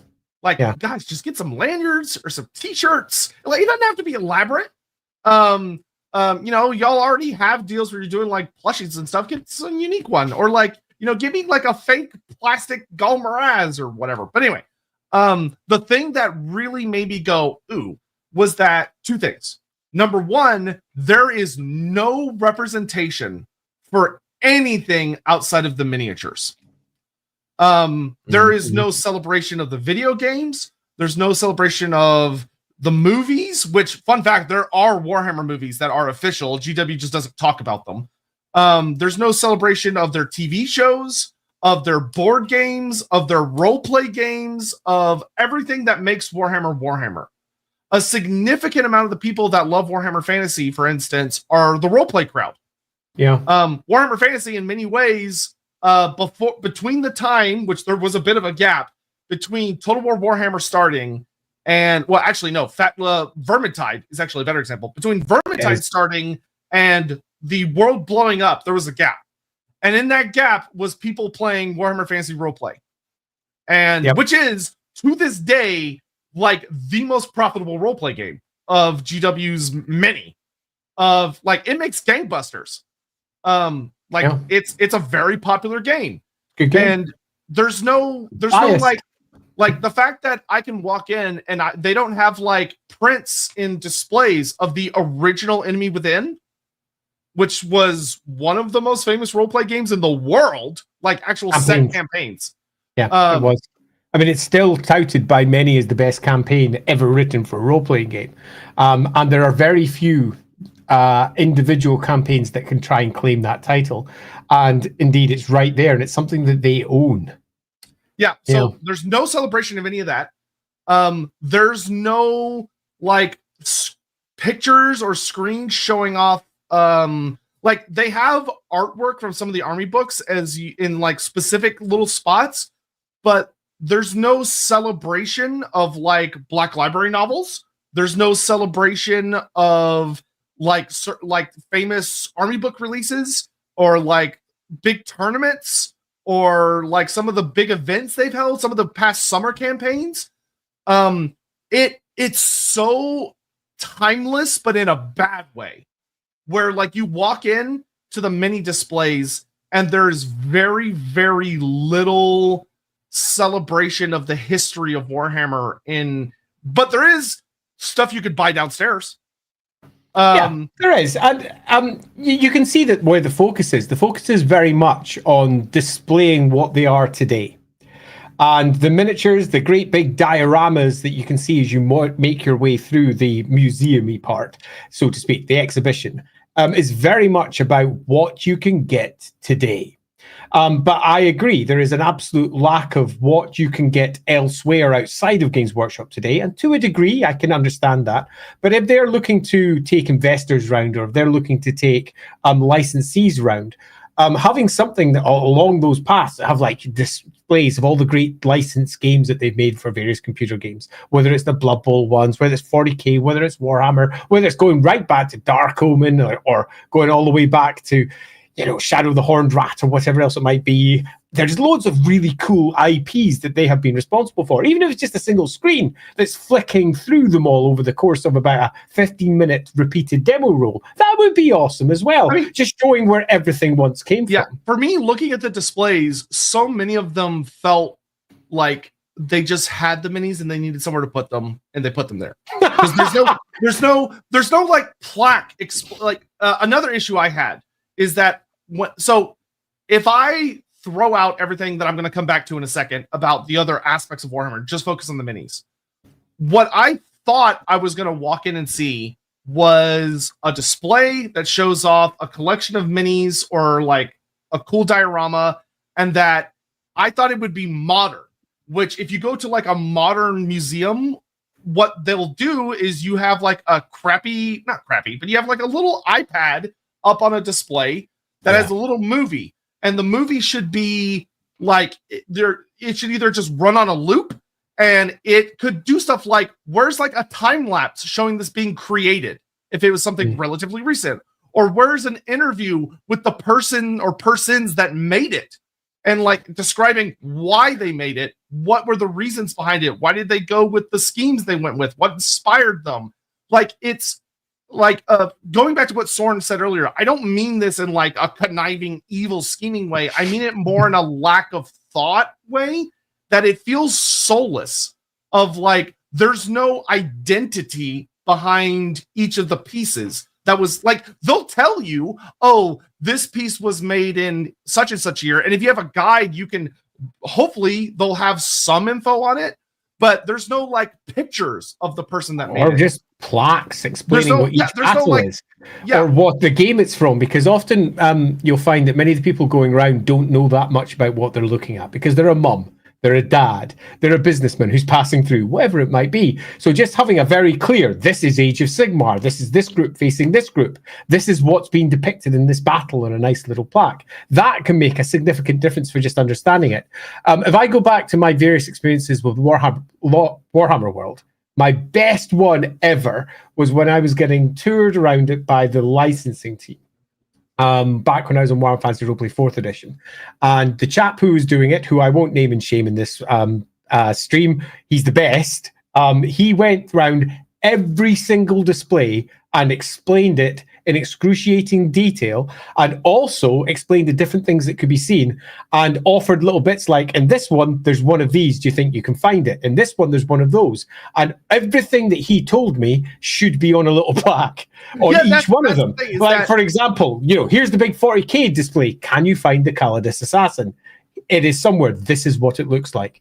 Where is the Tyranid that's doing this and chopping its way through several Marines? Can you find it down in the display? And it turns the entire thing into an event that you look at, and it makes it more enjoyable. I adored that visit, and I will be blunt, no difference. That visit to the visit that I had with Sotek, the actual stuff that was out there was no different. Of course, it was slightly different displays, slightly different groups. Warhammer miniatures were mostly gone at that point. It was mostly Age of Sigmar as well when I was there at that point. So, truth be told, it was really just maybe 4 or 5 displays that were massively different. But that was a brilliant visit because there was lots for me to do. But that was literally just with conveying of small pieces of information that I got from the licensing team. It was brilliant. I really enjoyed it. And it feels like that little bit of connection between seeing it and what's there is a little bit missing. I mean, it makes me think, even if they didn't want to do physical stuff, which wouldn't be that hard. Like, I think back to when we went to Edinburgh Castle.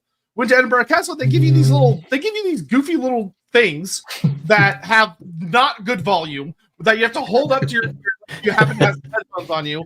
And you walk up to something and it goes, oh, if you want to know more info, hit 23. You go 23, enter, and it plays a little movie that you can like watch and listen to. They can just do that for every display. And someone just talks about the creation of the display. And like, if you look over at this part, you'll see this thing. If you look over this part, you see this thing. Like it. And when you compare the amount of work that's needed to make that to the amount of work that's needed to make the displays, it's not actually that much. No. So that was the thing that I think really got under my skin the most. Not in like, I wasn't like angry, but just in that's disappointing. I suppose. I expected to see, the best way I can describe it is I expected to see them celebrating everything they had instead of it just kind of being there. Like I was in someone's personal collection, but the guy who had painted it all just wasn't home, and I was just walking around his house. And that's because that's what it feels like. It feels like you've walked into some random guy's house who's a very good painter and a very good at making dioramas, but he's not there. So you better hope that there's somebody who works there. That's because me and Andy had tour guides. So granted, we were rambling about other stuff, so we didn't have a lot of time to talk about the display. But like, there were a lot of families that passed by us because we were moving very slowly. There was a lot of people that walked by us and they don't have guides. They paid money and they got a little thing that let them in the door so they could walk through. There's no explanations for them at all. Yeah, it's a bit of a shame. And it's like I cannot iterate how much I do not mean this in a way to like antagonize or attack anyone or anyone that may be responsible, but it just comes off as lazy. It comes off as they put the minis out and no one has. It's James Workshop's house. It's James Workshop's house. Yeah. If only James, like they have the I forget what his actual name is, but they have an actor who plays James Workshop and he's great. Just bring that guy on to do like little things about each of the dioramas. It would be great. Like, so I think it's also worth adding that many of the dioramas have been there for quite some time, in that I remembered a significant chunk of them from when I'd been there 4 or 5 years earlier. So to say that it would be a waste of time to create something for each one of these, I don't think is the case, because even if it's only on display for a year, that's a year's worth of interactive use that you would get out of this potential multimedia. And if you want to keep it cheaper, it can be very easily just a small physical note that's put in place. You make it cool, you put a little bit of art around the edge, make it look like it's all 40k gothic or all spinny and fantasy in whichever way you want. But ultimately, it can be as simple as something that's printed and put in place, or perhaps sitting inside a metal plaque sheath with a plastic frontage with something cool written in it, explaining what it is. Yeah, like they do at the zoo. Like that's what they do at the zoos. Like most of the zoos, it's not, it's literally just a piece of paper that'll have like a picture on the corners with like a circle around it to be like, look at this part of the exhibit. You might see this. And here's a little info dump about what's in this exhibit. Yeah, I suppose. Yeah, it's one of those things where you feel like it was made and the original ideas were super exciting and super cool, and everything got put in. I can't express how excited I was in the first few times I popped down, and then over time its use was established, and no one's just sat down and gone, hey, that the use that we've established was made 25 years ago. 25 years, time has passed. And tech has changed and expectations have moved. Could we do something else with the space? So Captain Carl Pesh, first comment, by the way, thank you very much, put up the TripAdvisor info for Warhammer World, which says Warhammer World is the home of the Warhammer hobby, Games Workshop's global headquarters and visitor center, a haven for collectors and gamers from across the globe. And when it's doing its stuff, it absolutely is. I think if I were to go like when Old World was being released and they did a big event, I would probably agree with this. Yeah, absolutely. And when they've got, demonstrations on and they're showing you how to paint and they're doing all the things that they do in Games Workshops, it's a great place, but it does feel like it's older now. Yeah, I don't hate Warhammer World. I want to make that really clear. Wow. It feels like it feels like it was built in like 2002 and it has not changed since. I mean, it's not an unfair comment though, because it's largely that. Now it could be like, I will tell you that when we were there, we were actually looking at this little thing that was explaining when it would be closed, because they are renovating Bugman's and they're actually going to be renovating apparently like the whole thing. So Superb. Maybe it'll be that this was just the death throes of the 1.0 version, and the 2.0 version will be everything that I wanted it to be. And if that's the case, I will be so happy. Yeah, beyond happy. That'd be awesome. But I'll be visiting again. Yeah, but I am just sharing my experience as it was. I'm not saying that you shouldn't go. I'm not saying that it is terrible, but I am saying that it should be much better than what it is. They absolutely understand what they have to do first. Yeah. Oh, yeah. You guys, yeah, dude. That is important. Okay. So where was I here? Was it here? Yeah. Wait. So Warhammer World has missed out on the chance to have cool and unique stuff that would be an excellent business opportunity. Instead, went for cool but not quite as unique or fun stuff as they could. Sotek, what are you talking about? Sounds like Warhammer World is everything GW to me. So one of the things that I'm not sure that I will say the Warhammer World has, particularly when it comes to the shop, changed a bit. When I first came into the Warhammer World shop, when Warhammer Fantasy Roleplay was first released, the shop sold only the stuff that you could get inside the shops, plus some Forge World pieces. And it didn't have any of the licensees' material in it at all, anywhere. It was just a Games Workshop with bells and whistles on, with extra Forge World goodies, plus some stuff that was unique to just Warhammer World store.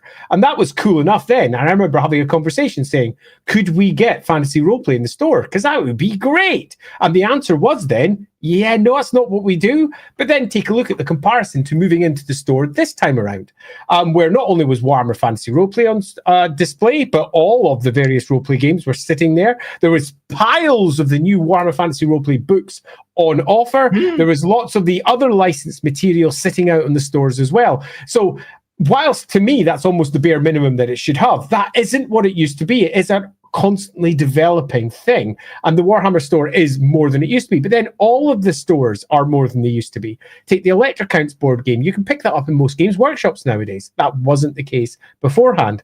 So yeah, things have changed a bit. I mean, they had roleplay, they had licensed roleplay stuff at the little shop in Nottingham. Yes, they did.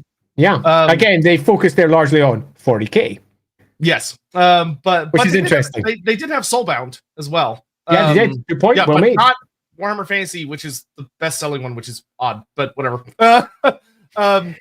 It doesn't support what their core games are inside the store. I can see why it's not there. Yeah. Yeah.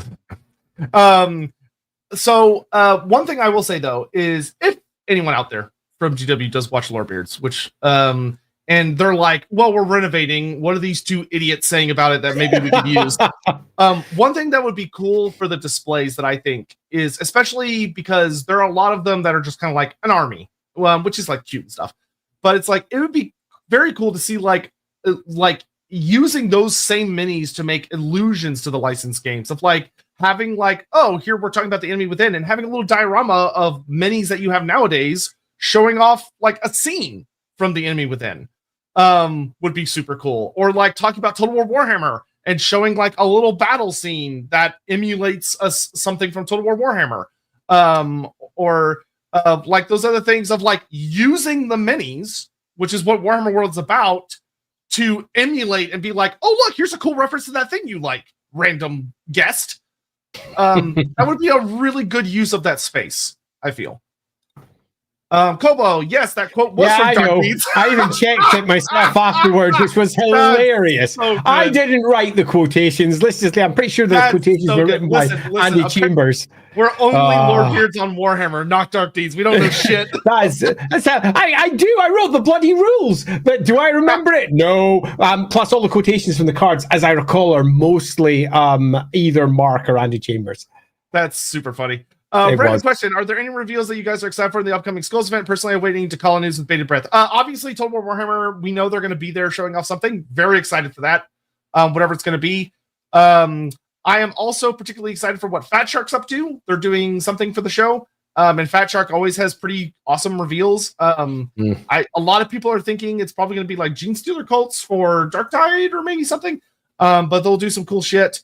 But yeah, I mean, I'm looking forward to it. The Skulls, funny enough, is very nice because GW themselves are not really doing it. They're showing just pure licensee stuff. Rather amusingly, they move much quicker than they normally do for their reveal shows. They're kind of like, go, go, go, go, go. They don't waste a lot of time, which makes it very nice to watch. It's fast, which is appreciated. Tyrant 25, soullessly corporate, very thematic for modern Warhammer World. There are good elements about it. I don't want to make it sound like it was awful. It wasn't. There was cool stuff. I just thought it would be a truly unique experience, and that's not what it is. It's not a bad experience at the moment. Could change. Yeah. And if it does, I will happily come back and do it all over again. I'm really looking forward to Bugman's Open again, because I think even that alone would have changed the experience that Sotek had significantly. I will say, I was very sad that even if we were just in the stupid little food truck outside, they didn't theme it at all. Like, it wasn't like it wasn't like a such and such dog. It was just hot dog. was like, oh, okay, like, all right. I thought we would try a little bit, but I guess not. Krimgelto, no purchase. GW must be out of Krimgelto minis. And if they had a Krimgelto mini, I'd have bought it.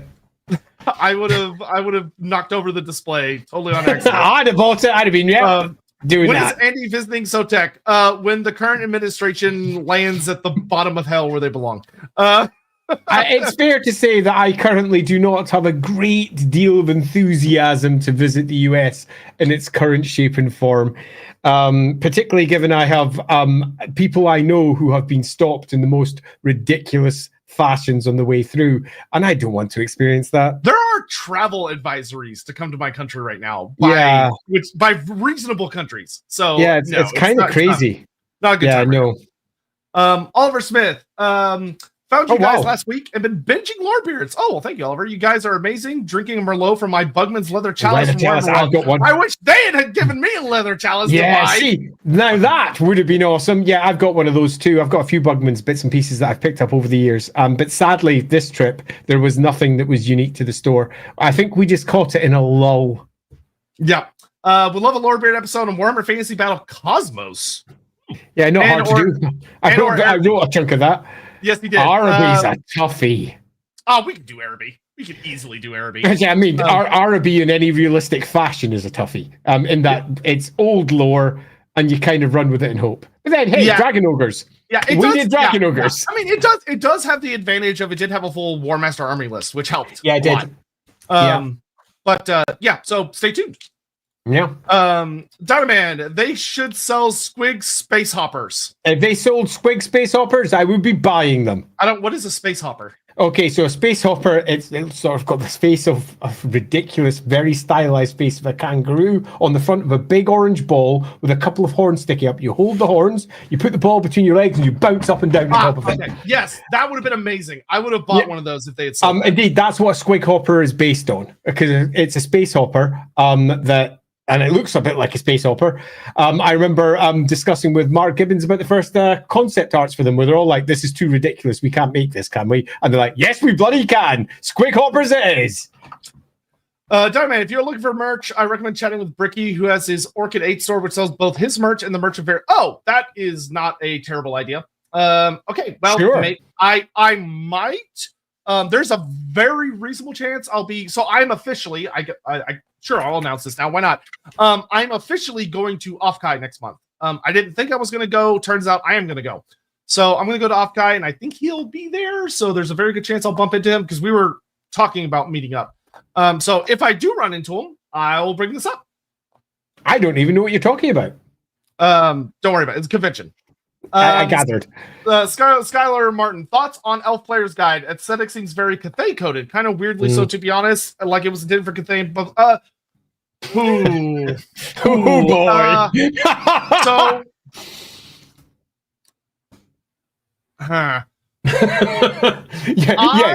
Away you go. It is not a secret that although I deeply love 4th edition Warhammer Fantasy Roleplay, I do believe that very strongly that there are elements of it that Cubicle 7 has not been handling particularly well. It is rather disjointed, and there are a lot of very silly mistakes that have been slipping into all of their books that I've started to cover. And I'm going to continue to cover. This book is the next thing I'm about to do. I just finished recording last night my Mortals of Norska DLC proposal, which took me 2 fucking hours because I kept fucking up constantly. But nonetheless, that's what an editor is for. Yeah, that is exactly what he's for. So this is the next thing I'm going to be talking about. I do think the book was better than the Dwarf Player's Guide, but it still had some odd peculiarities that I disagree with. I will agree with you that the aesthetics of the book are a bit weird. There are notable portions of the book that, and I'll kind of discuss this, even though this is almost kind of more Andy's sphere than mine, of that Cubicle 7 definitely has made their high elves almost a bit Asian in aesthetic, which is very weird because that's not the proper aesthetic for high elves. If you're gonna like tie them back to real world stuff, you should be leaning almost more on like a Roman or Greek aesthetic. In my opinion, at least. Like that's a better place to look for inspiration.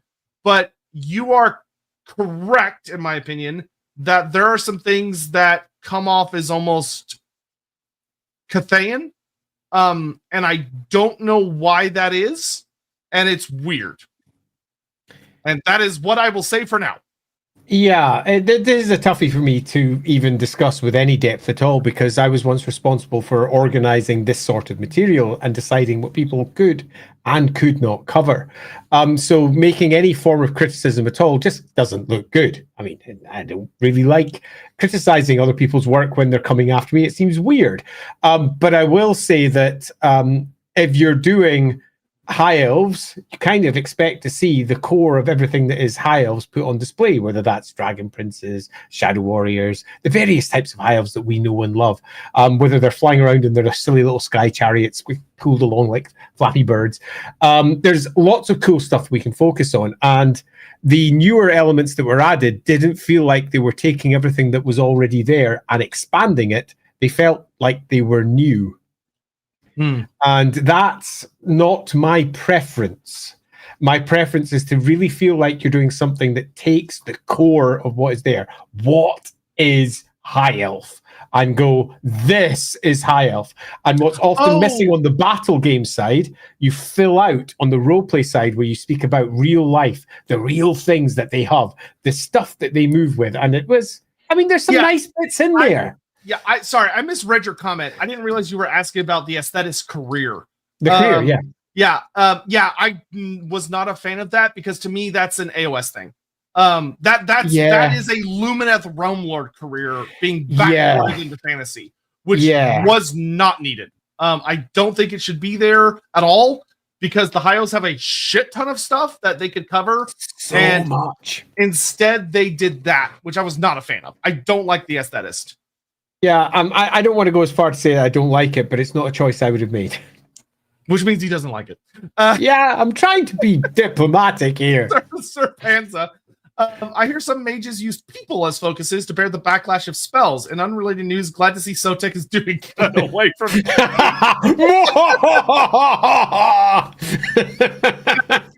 I'm not going to lie. It did feel a little bit like I had somehow taken a bullet for someone else, but I can't explain it. Hey, I've been well ever since you left. No. Dominic Lynch, hi. Missed the Albion stream. Was in Prague. Holiday in Prague. Nice. Saw no vampires / sleeping god. Bummer. Question: would Albion army faction be like? Would they use old one tech like Lizardmen for Manon / cult to keep Celtic theme you rock? Well, we discussed that in the video. We did. They would probably not use a lot of old one tech. There might be little bits and pieces of like big single entity type things if they were to get like a full army. But what I would personally say is that when you're looking at the Warhammer world globally, if you're doing a faction, a humanish faction that wields old one tech, you should be talking about the Amazons. Agreed. And the Albionites, whatever you want to call them, should not be stepping on the Amazons' toes. Yeah, agree completely. I mean, it's quite obvious that the Albions are basically your Celtic Druid army. And if you're looking for a Celtic Druid army, this is where to get it. And there's all manner of cool Celtic-y, Druid-y, Warhammer-y things that you could pop in there.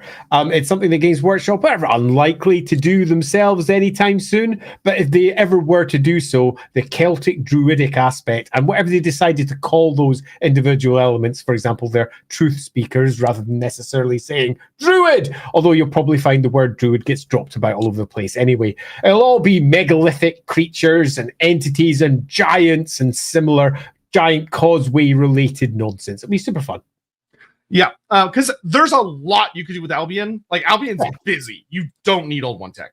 And if you did have it, I would only expect it as like a unique war machine or like some kind of augmentation on a character or a special character. And again, you're probably going to look at something megalithic rather than old one facing. Yeah. Kornshima, would dwarf holds have the least homicide crime rate compared to all other settlements of Warhammer due to the dwarfs with their extremely strict anti-kinslaying? Probably. Yeah, I think that's very likely indeed. Now, it doesn't say it doesn't happen. After all, we know that it does happen under a whole host of circumstances. It's happened in novels in a few places too. But it is always pretty rare. Dwarves have a different set of crimes that are prevalent to, say, humans, where murder and their short lives is quite common. But yeah, things like that, no. I agree. Sotor wanted to say, I'm glad to have lived vicariously through Sotek through his trip. Sorry, the air over there was poisonous to Sotek. It was only poisonous in a very select number of areas, apparently. But to be clear, I am 99% sure I was sick before I even left for the trip, because I actually had a really, really bad night the night before I left. And then I just kind of got progressively sicker over the next week. So I'm pretty sure I was already sick, and if anything, the UK air made me better.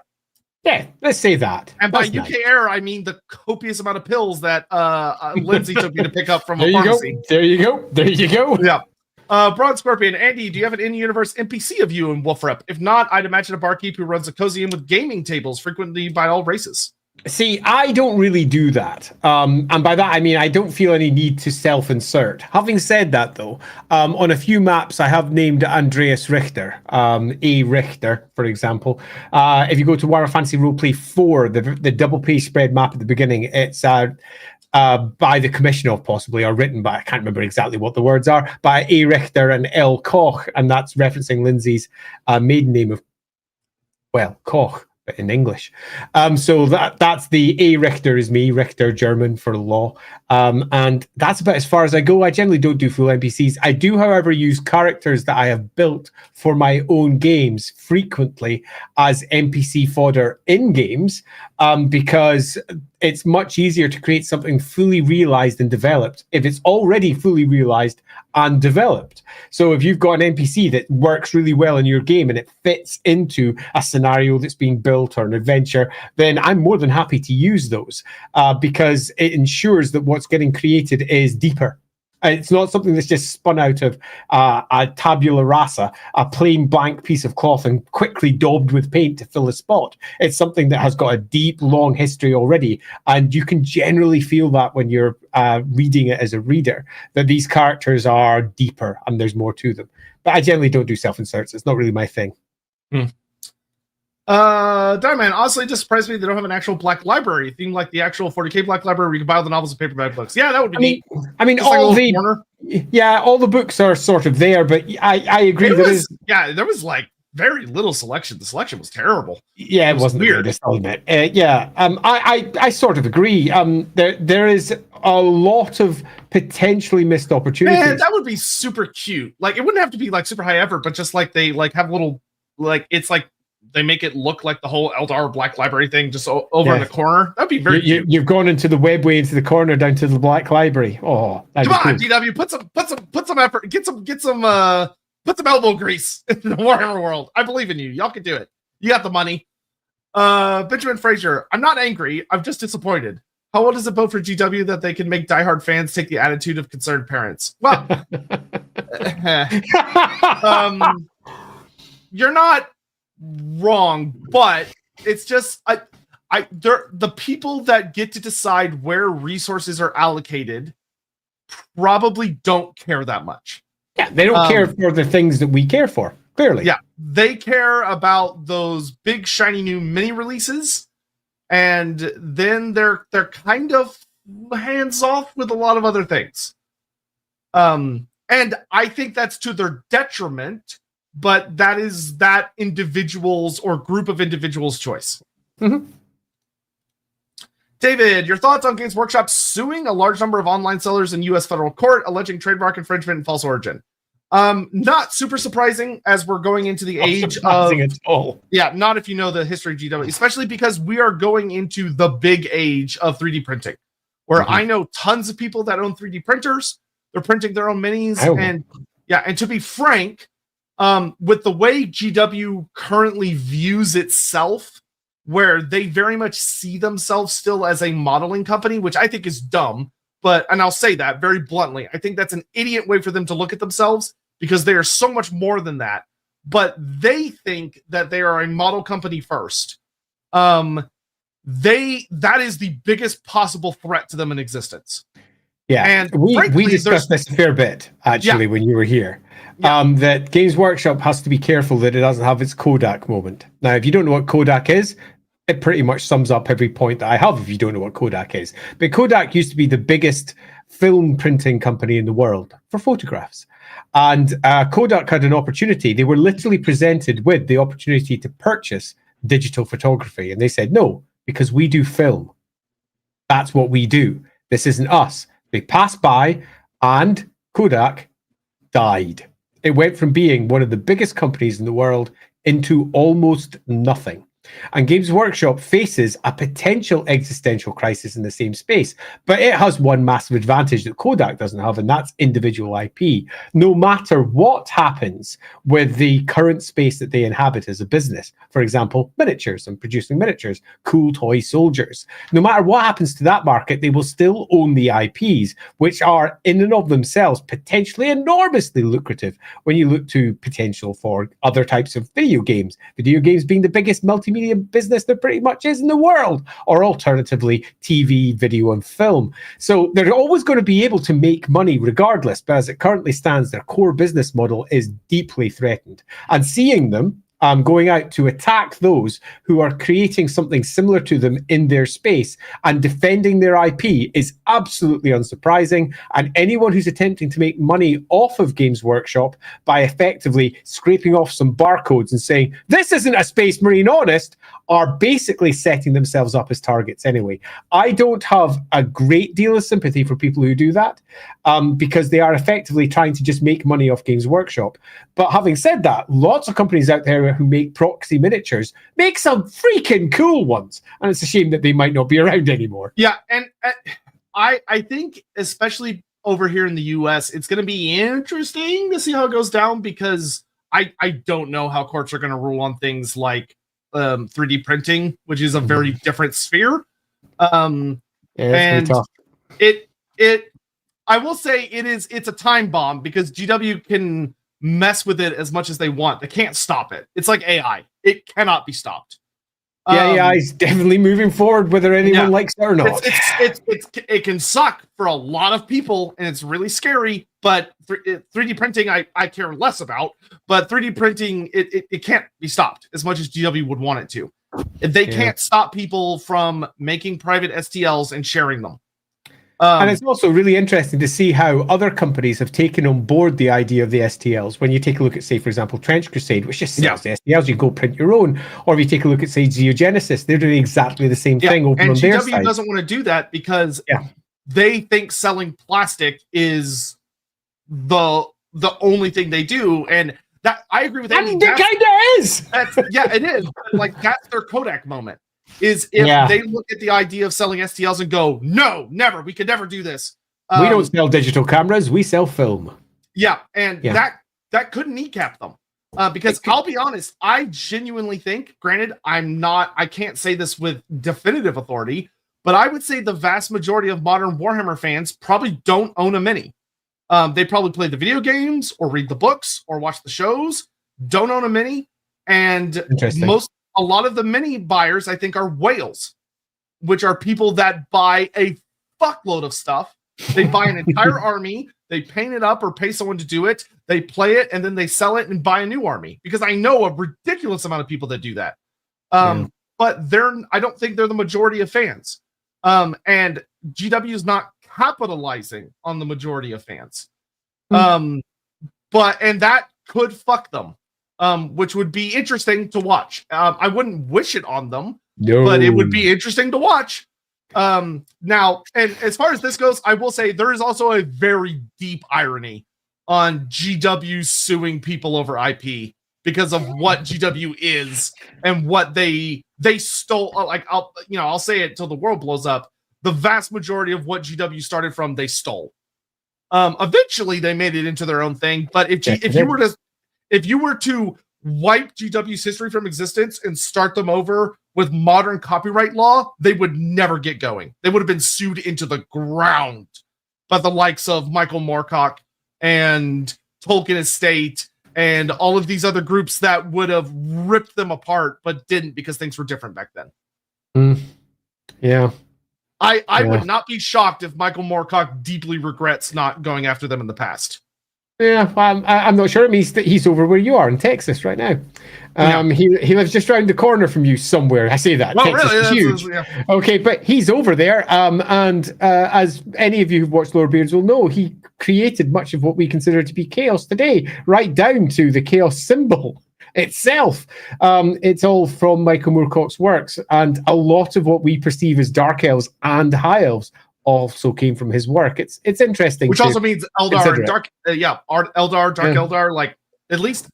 But Games Workshop did create their own versions over time to begin with. I mean, the original models were just Melnibonians ported over for the elves. Okay, because Citadel had the rights to use those models, and they became the very first high elves. So it's not a surprise that that's how it occurred. And then over time, particularly as we move into the 4th edition of Warhammer, it became its own thing. And as we move through the editions and eventually hit 8th, they're entirely unique creations, no longer saddled with their original birthing points, if you will. But yeah, there's definitely something there. Yeah, David, what I will say is I would be interested for you to send me if you got like specific articles on that, because I would be curious to know who exactly they're suing and why.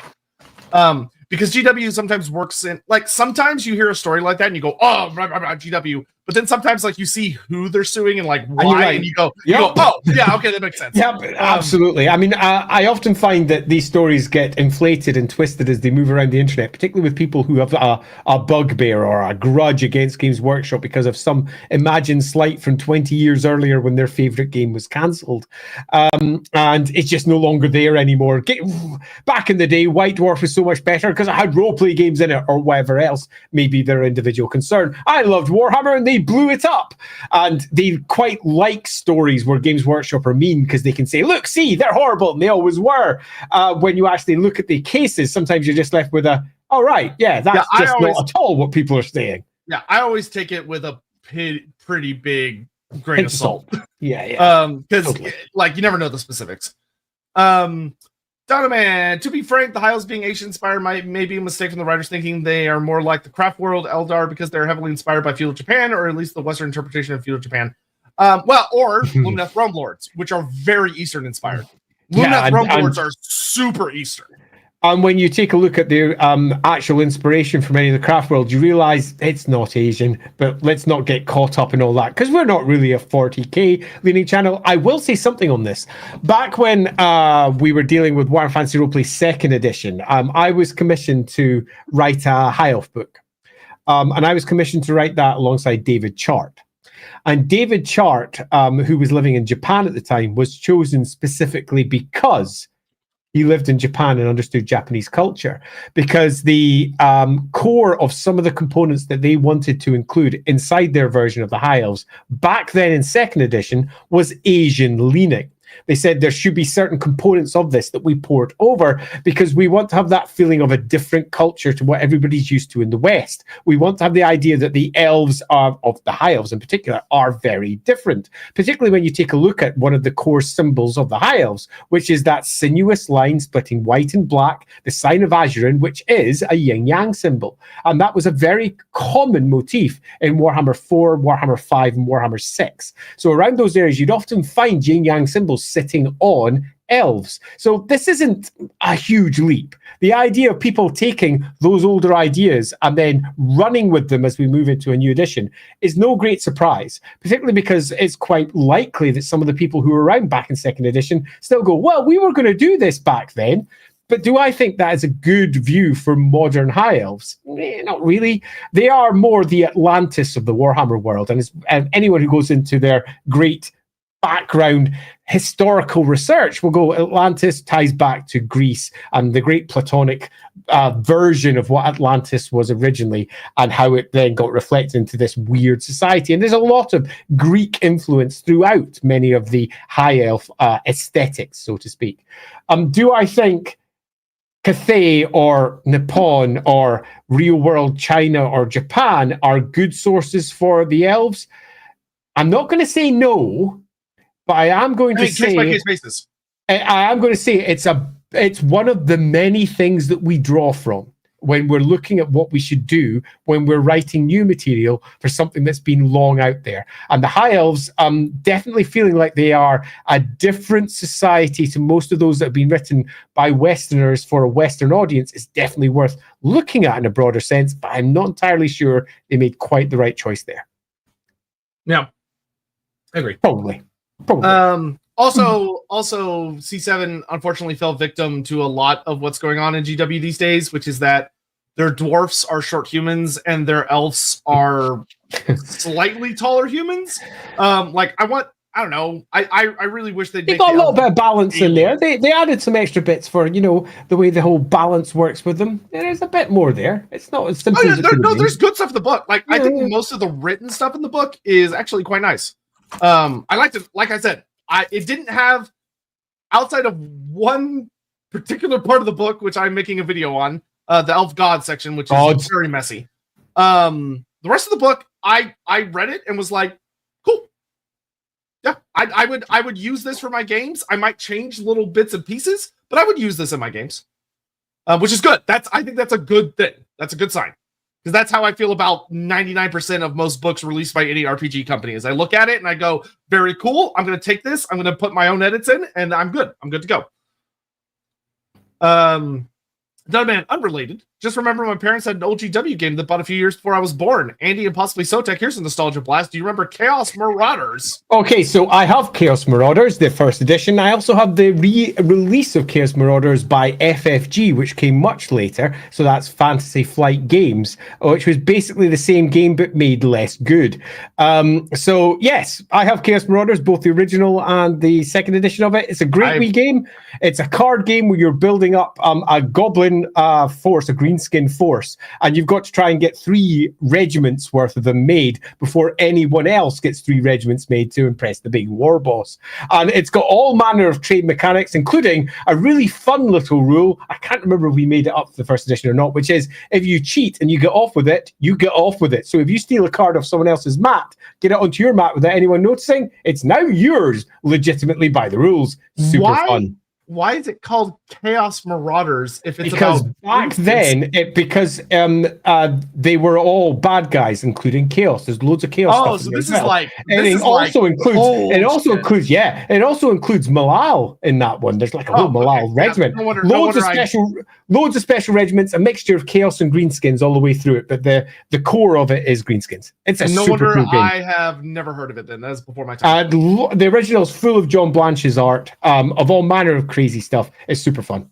So typing Andy's Fox Fulcrum and Scotland. Yeah, that is great. It certainly felt that way. Truly great. Ricky Chapman, they better add a Go Check a Felix ride to the remodeled Warhammer World. A ride would be hilarious. But the fact that they don't have like a stand that you could like take a picture with, doesn't have to be like a full 3D sitting model. Beside Gotrek and Felix. That'd be cool. Cool. Yeah, you put your arm around Gotrek and you're like, hey, look where I am. How wide Gotrek is would be great. Yeah, totally. It'd be awesome. What is your favorite third-party mini maker? For me, it's Lost Kingdoms. I don't really have a favorite. I've bought from so many companies over time at various points. Back when I was really heavily collecting Warhammer again, I say again, I've done it pretty much every edition. So we're talking, let's say the 8th edition times. And Raging Heroes came out with a bunch of Kickstarters to add female models to the range. I quite liked that idea because there was loads of weird situations in Warhammer where there were, for example, elves, but all the models were pretty much male. And it made no sense because in the background, their armies were made of pretty much 50-50 gender split, if you're wanting to view it in such binary terms. But all the models were men. And I had a house full of women collecting Warhammer. So that was my wife and my 2 daughters, all of whom were collecting Warhammer. And when they wanted to collect, say, for example, some girl miniatures, because representation matters, you like collecting things that are somewhat similar to you. Both my daughters ended up going for elves. One of them wood elves, one of them high elves. But the number of models that actually appealed to them were diminishingly small because Games Workshop didn't produce them. They just weren't available. So we ended up doing lots of conversions and messing around with different things. And I bought their Empire equivalent over at Raging Heroes Empire. They were all women, which is the exact opposite extreme. And many of the miniatures were beyond skinny and very daft, but some of them were pretty damn cool. And I really enjoyed them. And that was okay. That's a thing. But yeah, Games Workshop, better representation, please. Yeah, I mean, they have gotten much better. They have got loads better. The AOS range is genuinely impressive. Yeah. When it comes to that. Much better. Darius Rose, what stuff from the Lord of the Rings movie was inspired by Warhammer? Since some Wedo people were fans, Gimli feels like a watered-down Gotrek from Unlike the Book. I have no idea. Okay, I'm going to call out one thing, and just one. Because obviously there is quite a lot of Games Workshop's cliches that have slipped into the movie version of Lord of the Rings. But the one I'm going to call out is making our orcs football hooligans. Okay, meat's back on the menu, boys. They're basically Games Workshop orcs dialed back into Lord of the Rings again. They felt very much like somebody had looked at the greenskins of Warhammer and gone, I like these aspects of it, and reproduced it into Lord of the Rings. That's very funny. I mean, it worked. Well, yeah. Lads, or they were basically the Cockney orcs. But yeah, their equivalent of greenskins were using the same accent, using very similar tropes. It was interesting to see that because it's definitely a thing that no, agreed with this. Yeah. It is very funny how you see those things kind of reflect back and forth. Yeah. So I'm trying to think if there's anything else that was really super worth chatting about when it comes to Warhammer World.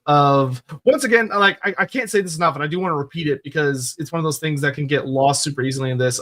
Overall, it was a good time. I would be if they do renovations, I would be very, very interested to go back.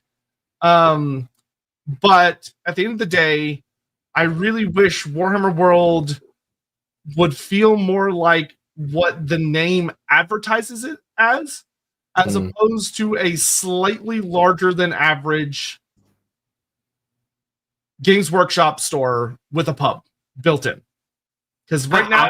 And a big display, because this display is significantly larger than a normal Games Workshop. But those, in my opinion, those do lose their luster pretty quick. Especially because they don't seem to change them out that often. I mean, we a lot of the ones we saw, I don't think we really saw many that were less than a year old. Maybe older. Most of them I already knew. Yeah, and some of them are very old. They had this super cool one where you go into like the 40K room and it's like a 2-story diorama. It's like 9 feet tall or some bullshit. It's very impressive. But then you learn like it was made like many years ago. I mean, I can't remember when it wasn't there. But it wasn't there at the beginning. I was talking to one of our guides and they were like, oh yeah, like really impressive thing. It took them 6 months to make. And it's like, this thing's been here for like a decade and it took 6 months to make and you haven't made a new one? Like you made it once and we're like done. Yeah. I mean, it's a massive endeavor to do. Yeah. It is. And that's kind of the thing is that's why for me, I think that's the core of why I felt like it was a person's collection, not a grand company's showcase of that. For a company, they've got the hands, they got the money, they got the time to say, let's keep interest, let's rotate these out. As opposed to an individual who would getting something like that would be like, I've got one, I'm never doing this again. Because holy shit, that was a lot of work. Yeah, I think that's a fair way to view it. This is a site that had great dreams and great ideas behind it at the beginning. concept of pulling together everything that is Games Workshop and putting it in one place and creating this location that you had to visit if you like Games Workshop stuff.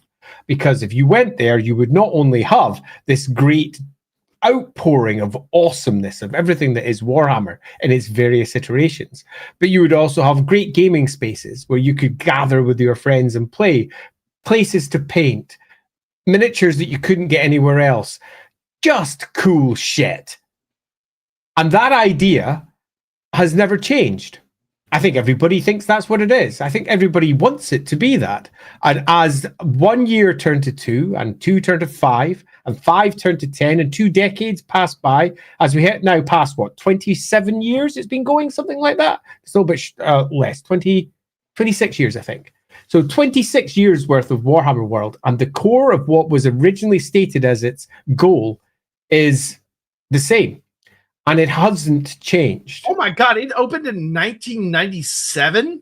Is it 7 that's not open? There you go.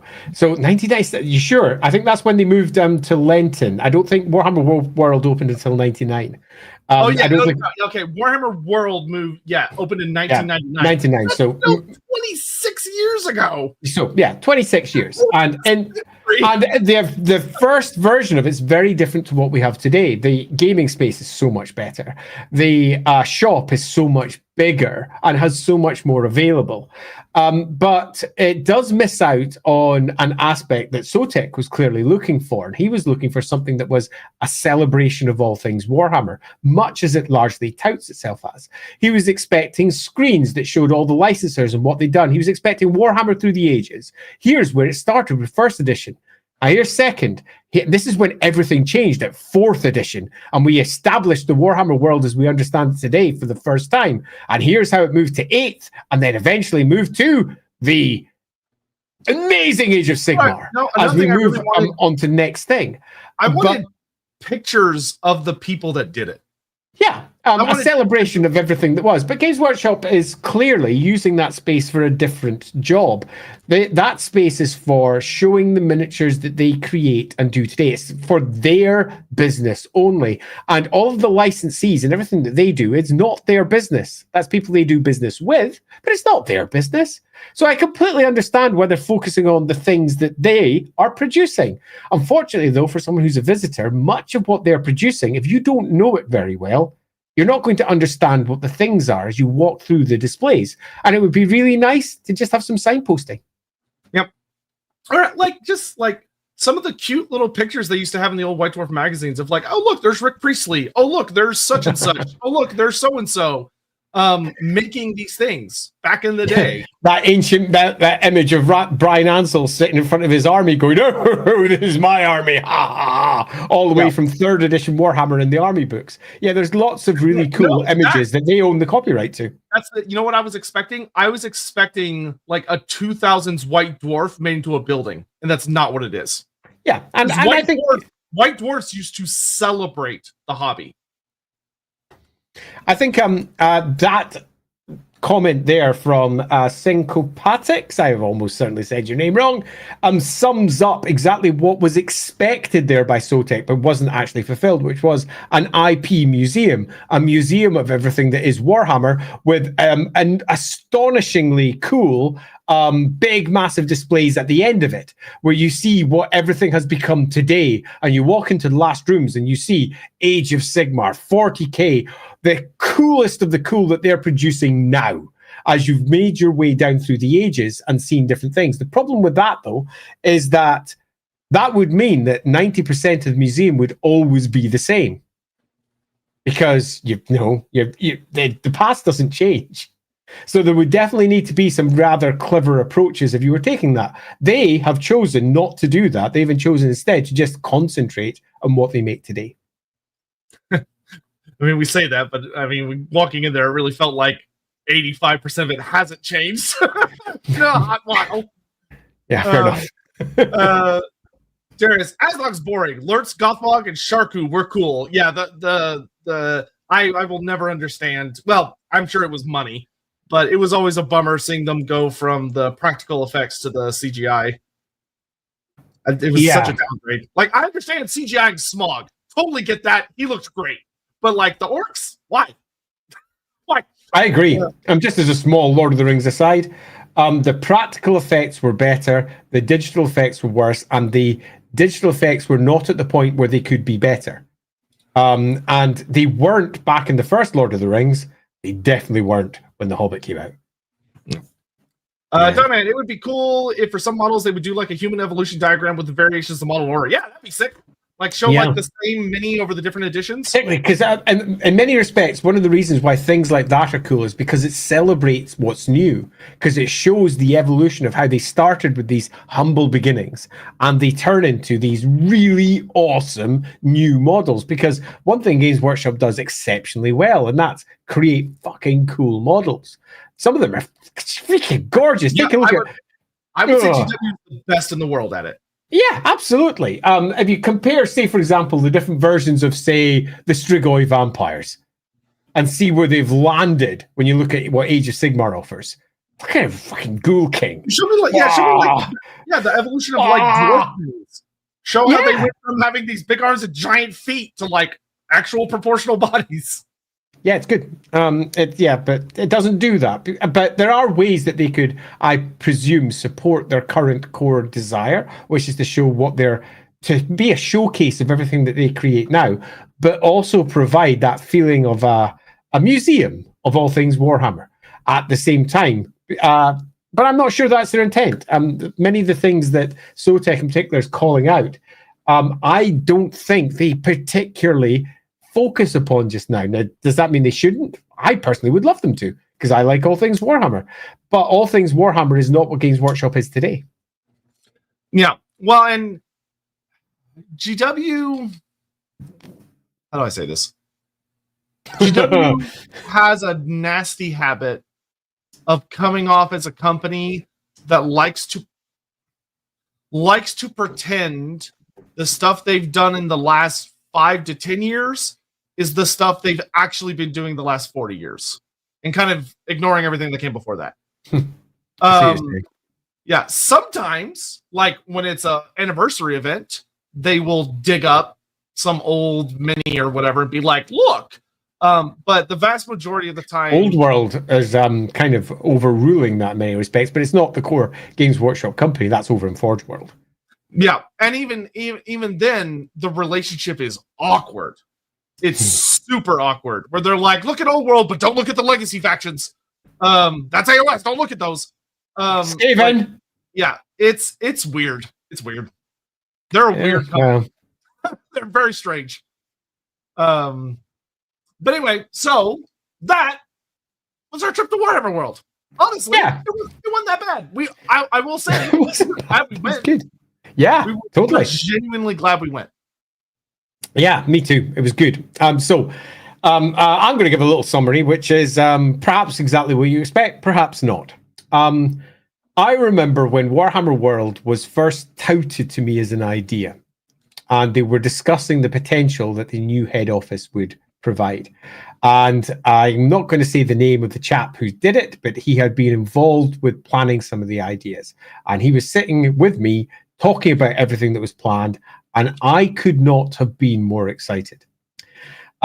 We were talking about the various things that could be found inside it, how it would be this great celebration of all things Warhammer.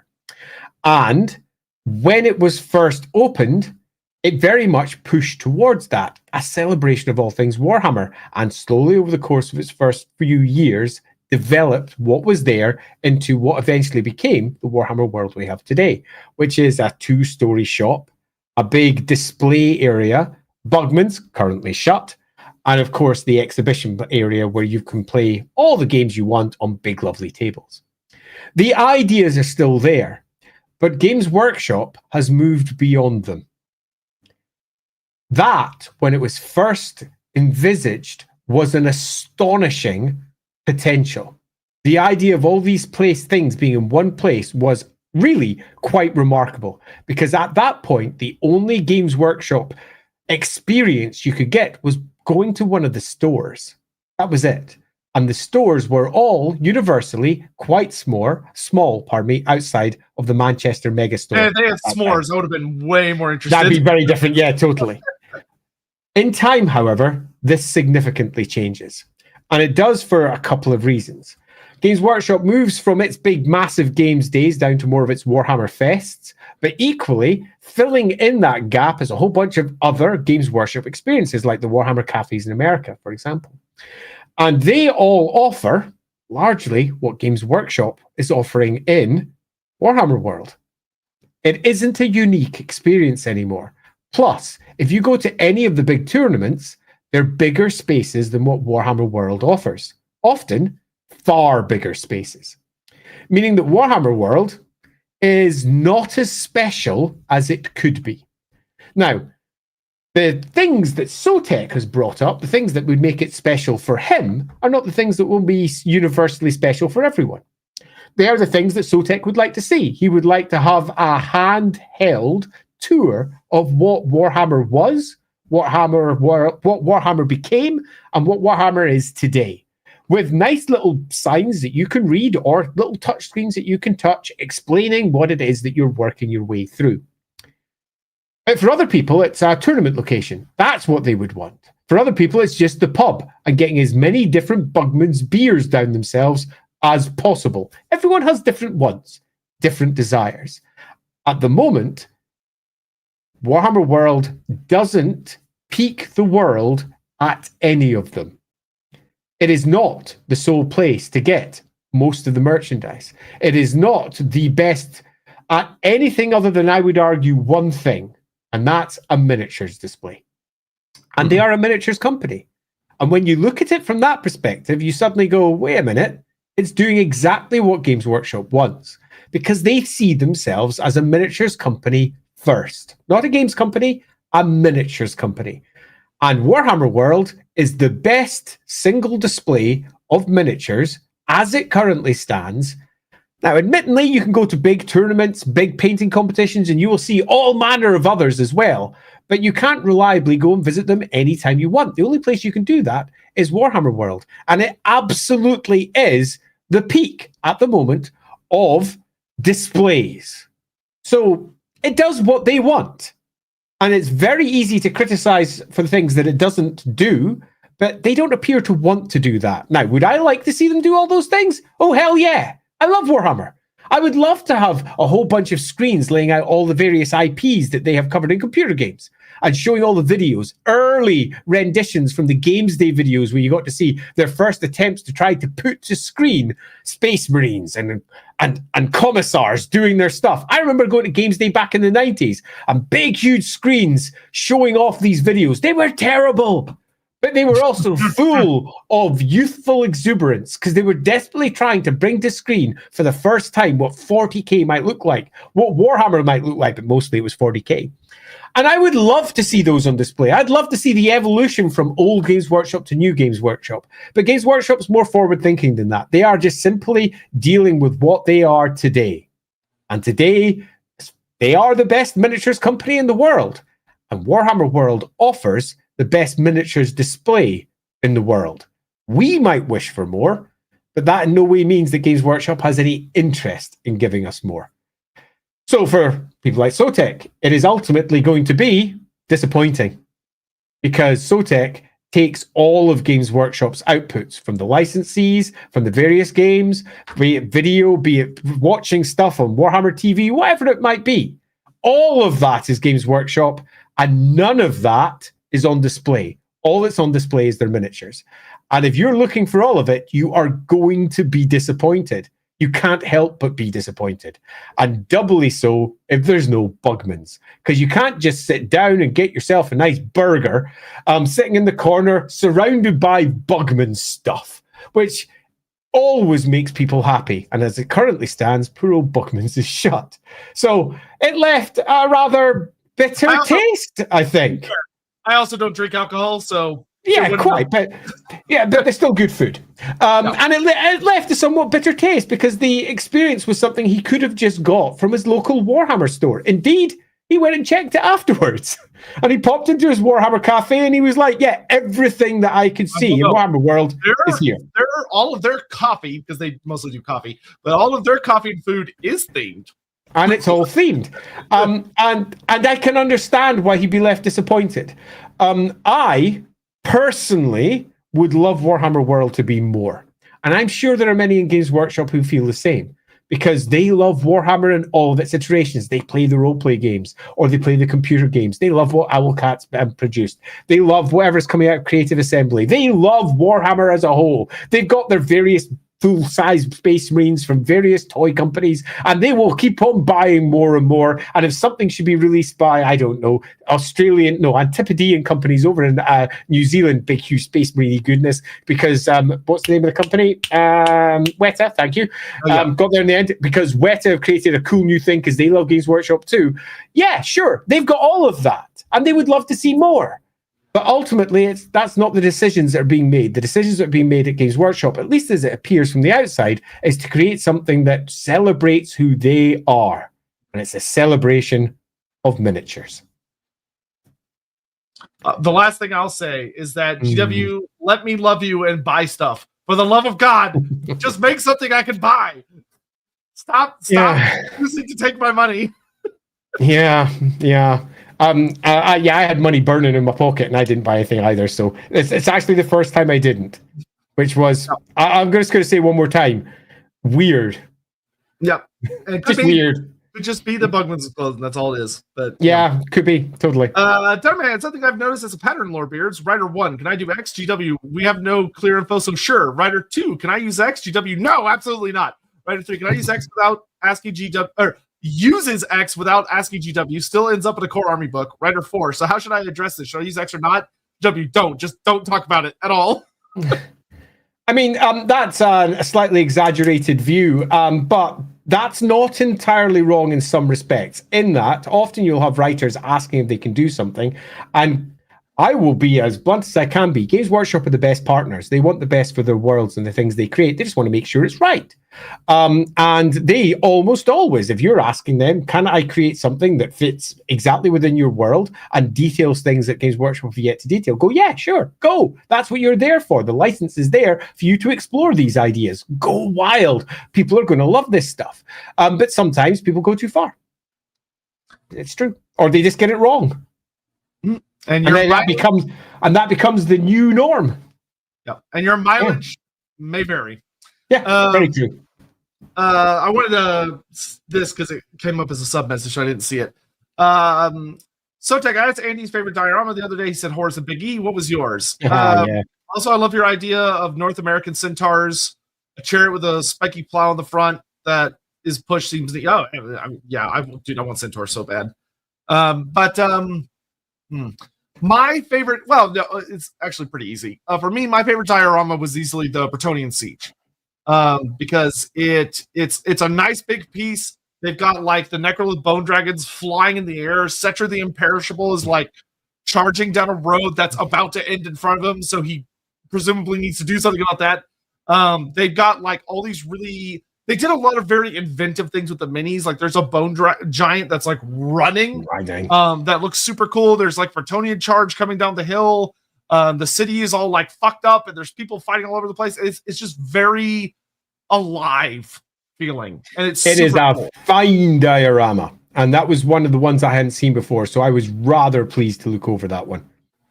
Yeah. So that one was baller. That was great. It was. Agreed.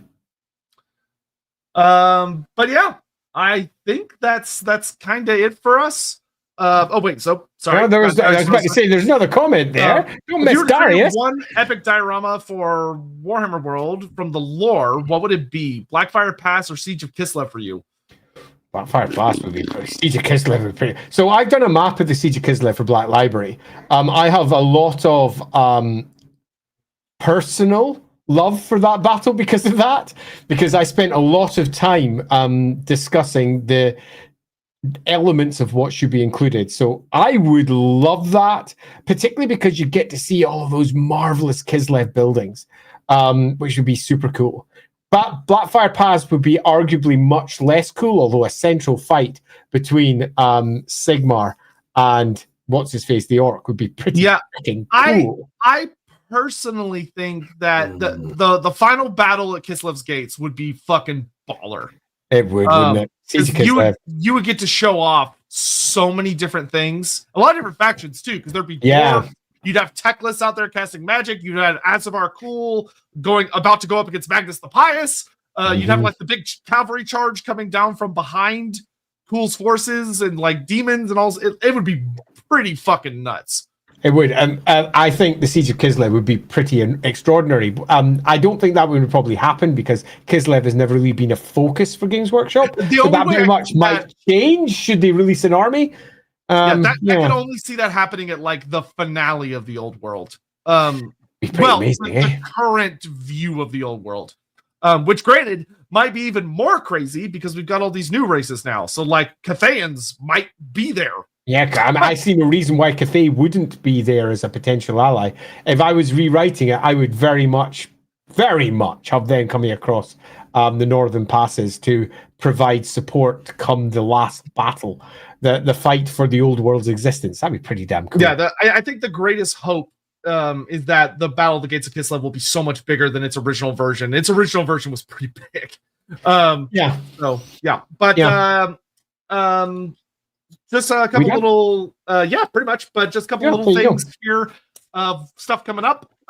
This Friday, is LAWhammer back on? Dragons. This Friday, yes, LAWhammer is back on, and we will be dealing with the mess that was left after Sotek was here. There was an explosive end. Let's just say that if you haven't watched it, and you should go watch it if you haven't, it's a great place to step in if you want to just have a little look at the ridiculous stories that we get involved with.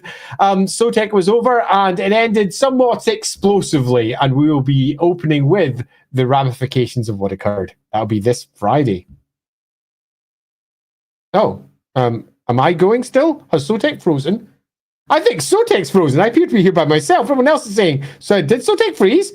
He's frozen. Who wants to speak to Sotek? So after that, I'll say that we have an Inside the Rookery on the Saturday at 7 p.m. UK time, where we will be discussing something. I'll go check it up afterwards. Oh, I'm just down to me. Hey, oh, look at me, I'm huge! On the Sunday, we'll be talking Blood Dragons, and that will be over on Loremaster of Sotek's channels. We will be diving into all of the deep lore about where the Blood Dragons came from and what the Blood Dragons actually are on the Warhammer World stage. I do believe he's returned. There you are, you're back. That's the second time that's happened. There you go. So the Wednesday after that, so that's after Blood Dragons, we will be diving into the colleges of magic. And we will be doing a tier list for the different colleges and exactly how the different versions of magical schools represent around the Warhammer world. Yeah, it'll be the Hogwarts special. Yeah, Hogwarts special for Warhammer. Yeah, that's going to be super fun. So should be a super duper good time. Yeah, apologies. I don't know what the hell caused that, but yeah, that was a bit weird. Yeah, so in any event, that's pretty much everything. I should say what we're doing inside the Rookery on the Saturday. I'm actually going to look it up to be a good boy so that they don't shout at me over on the Rookery side. You just posted it. Okay, yeah, indeed. I literally just posted. So we're going to be discussing how to build a better sandbox with Bastion Land, Chris from Bastion Land, and we're going to be discussing how in roleplay games we can build proper sandbox worlds that you can interact with as a group that doesn't require a fixed plot to move through and generates its own interesting campaign material. There we go. See, I did know. I totally did. That's us done. We're done. A little shorter than usual, but this was kind of a different, weird kind of like talk about the trip episode, so that's fine. But we will be back super soon. Tomorrow, Skulls. Oh yeah, tomorrow Skulls is on, isn't it? I might be there tomorrow. We'll see. I think Sotek will definitely be there tomorrow, so make sure you don't miss it. Yeah, I'll go ahead and put up lobbies. If you see lobbies also show up for LAWhammer, then you know he'll be there, and if they don't, it's just me. Yep, exactly. I'd much prefer it as both of us because that's more fun.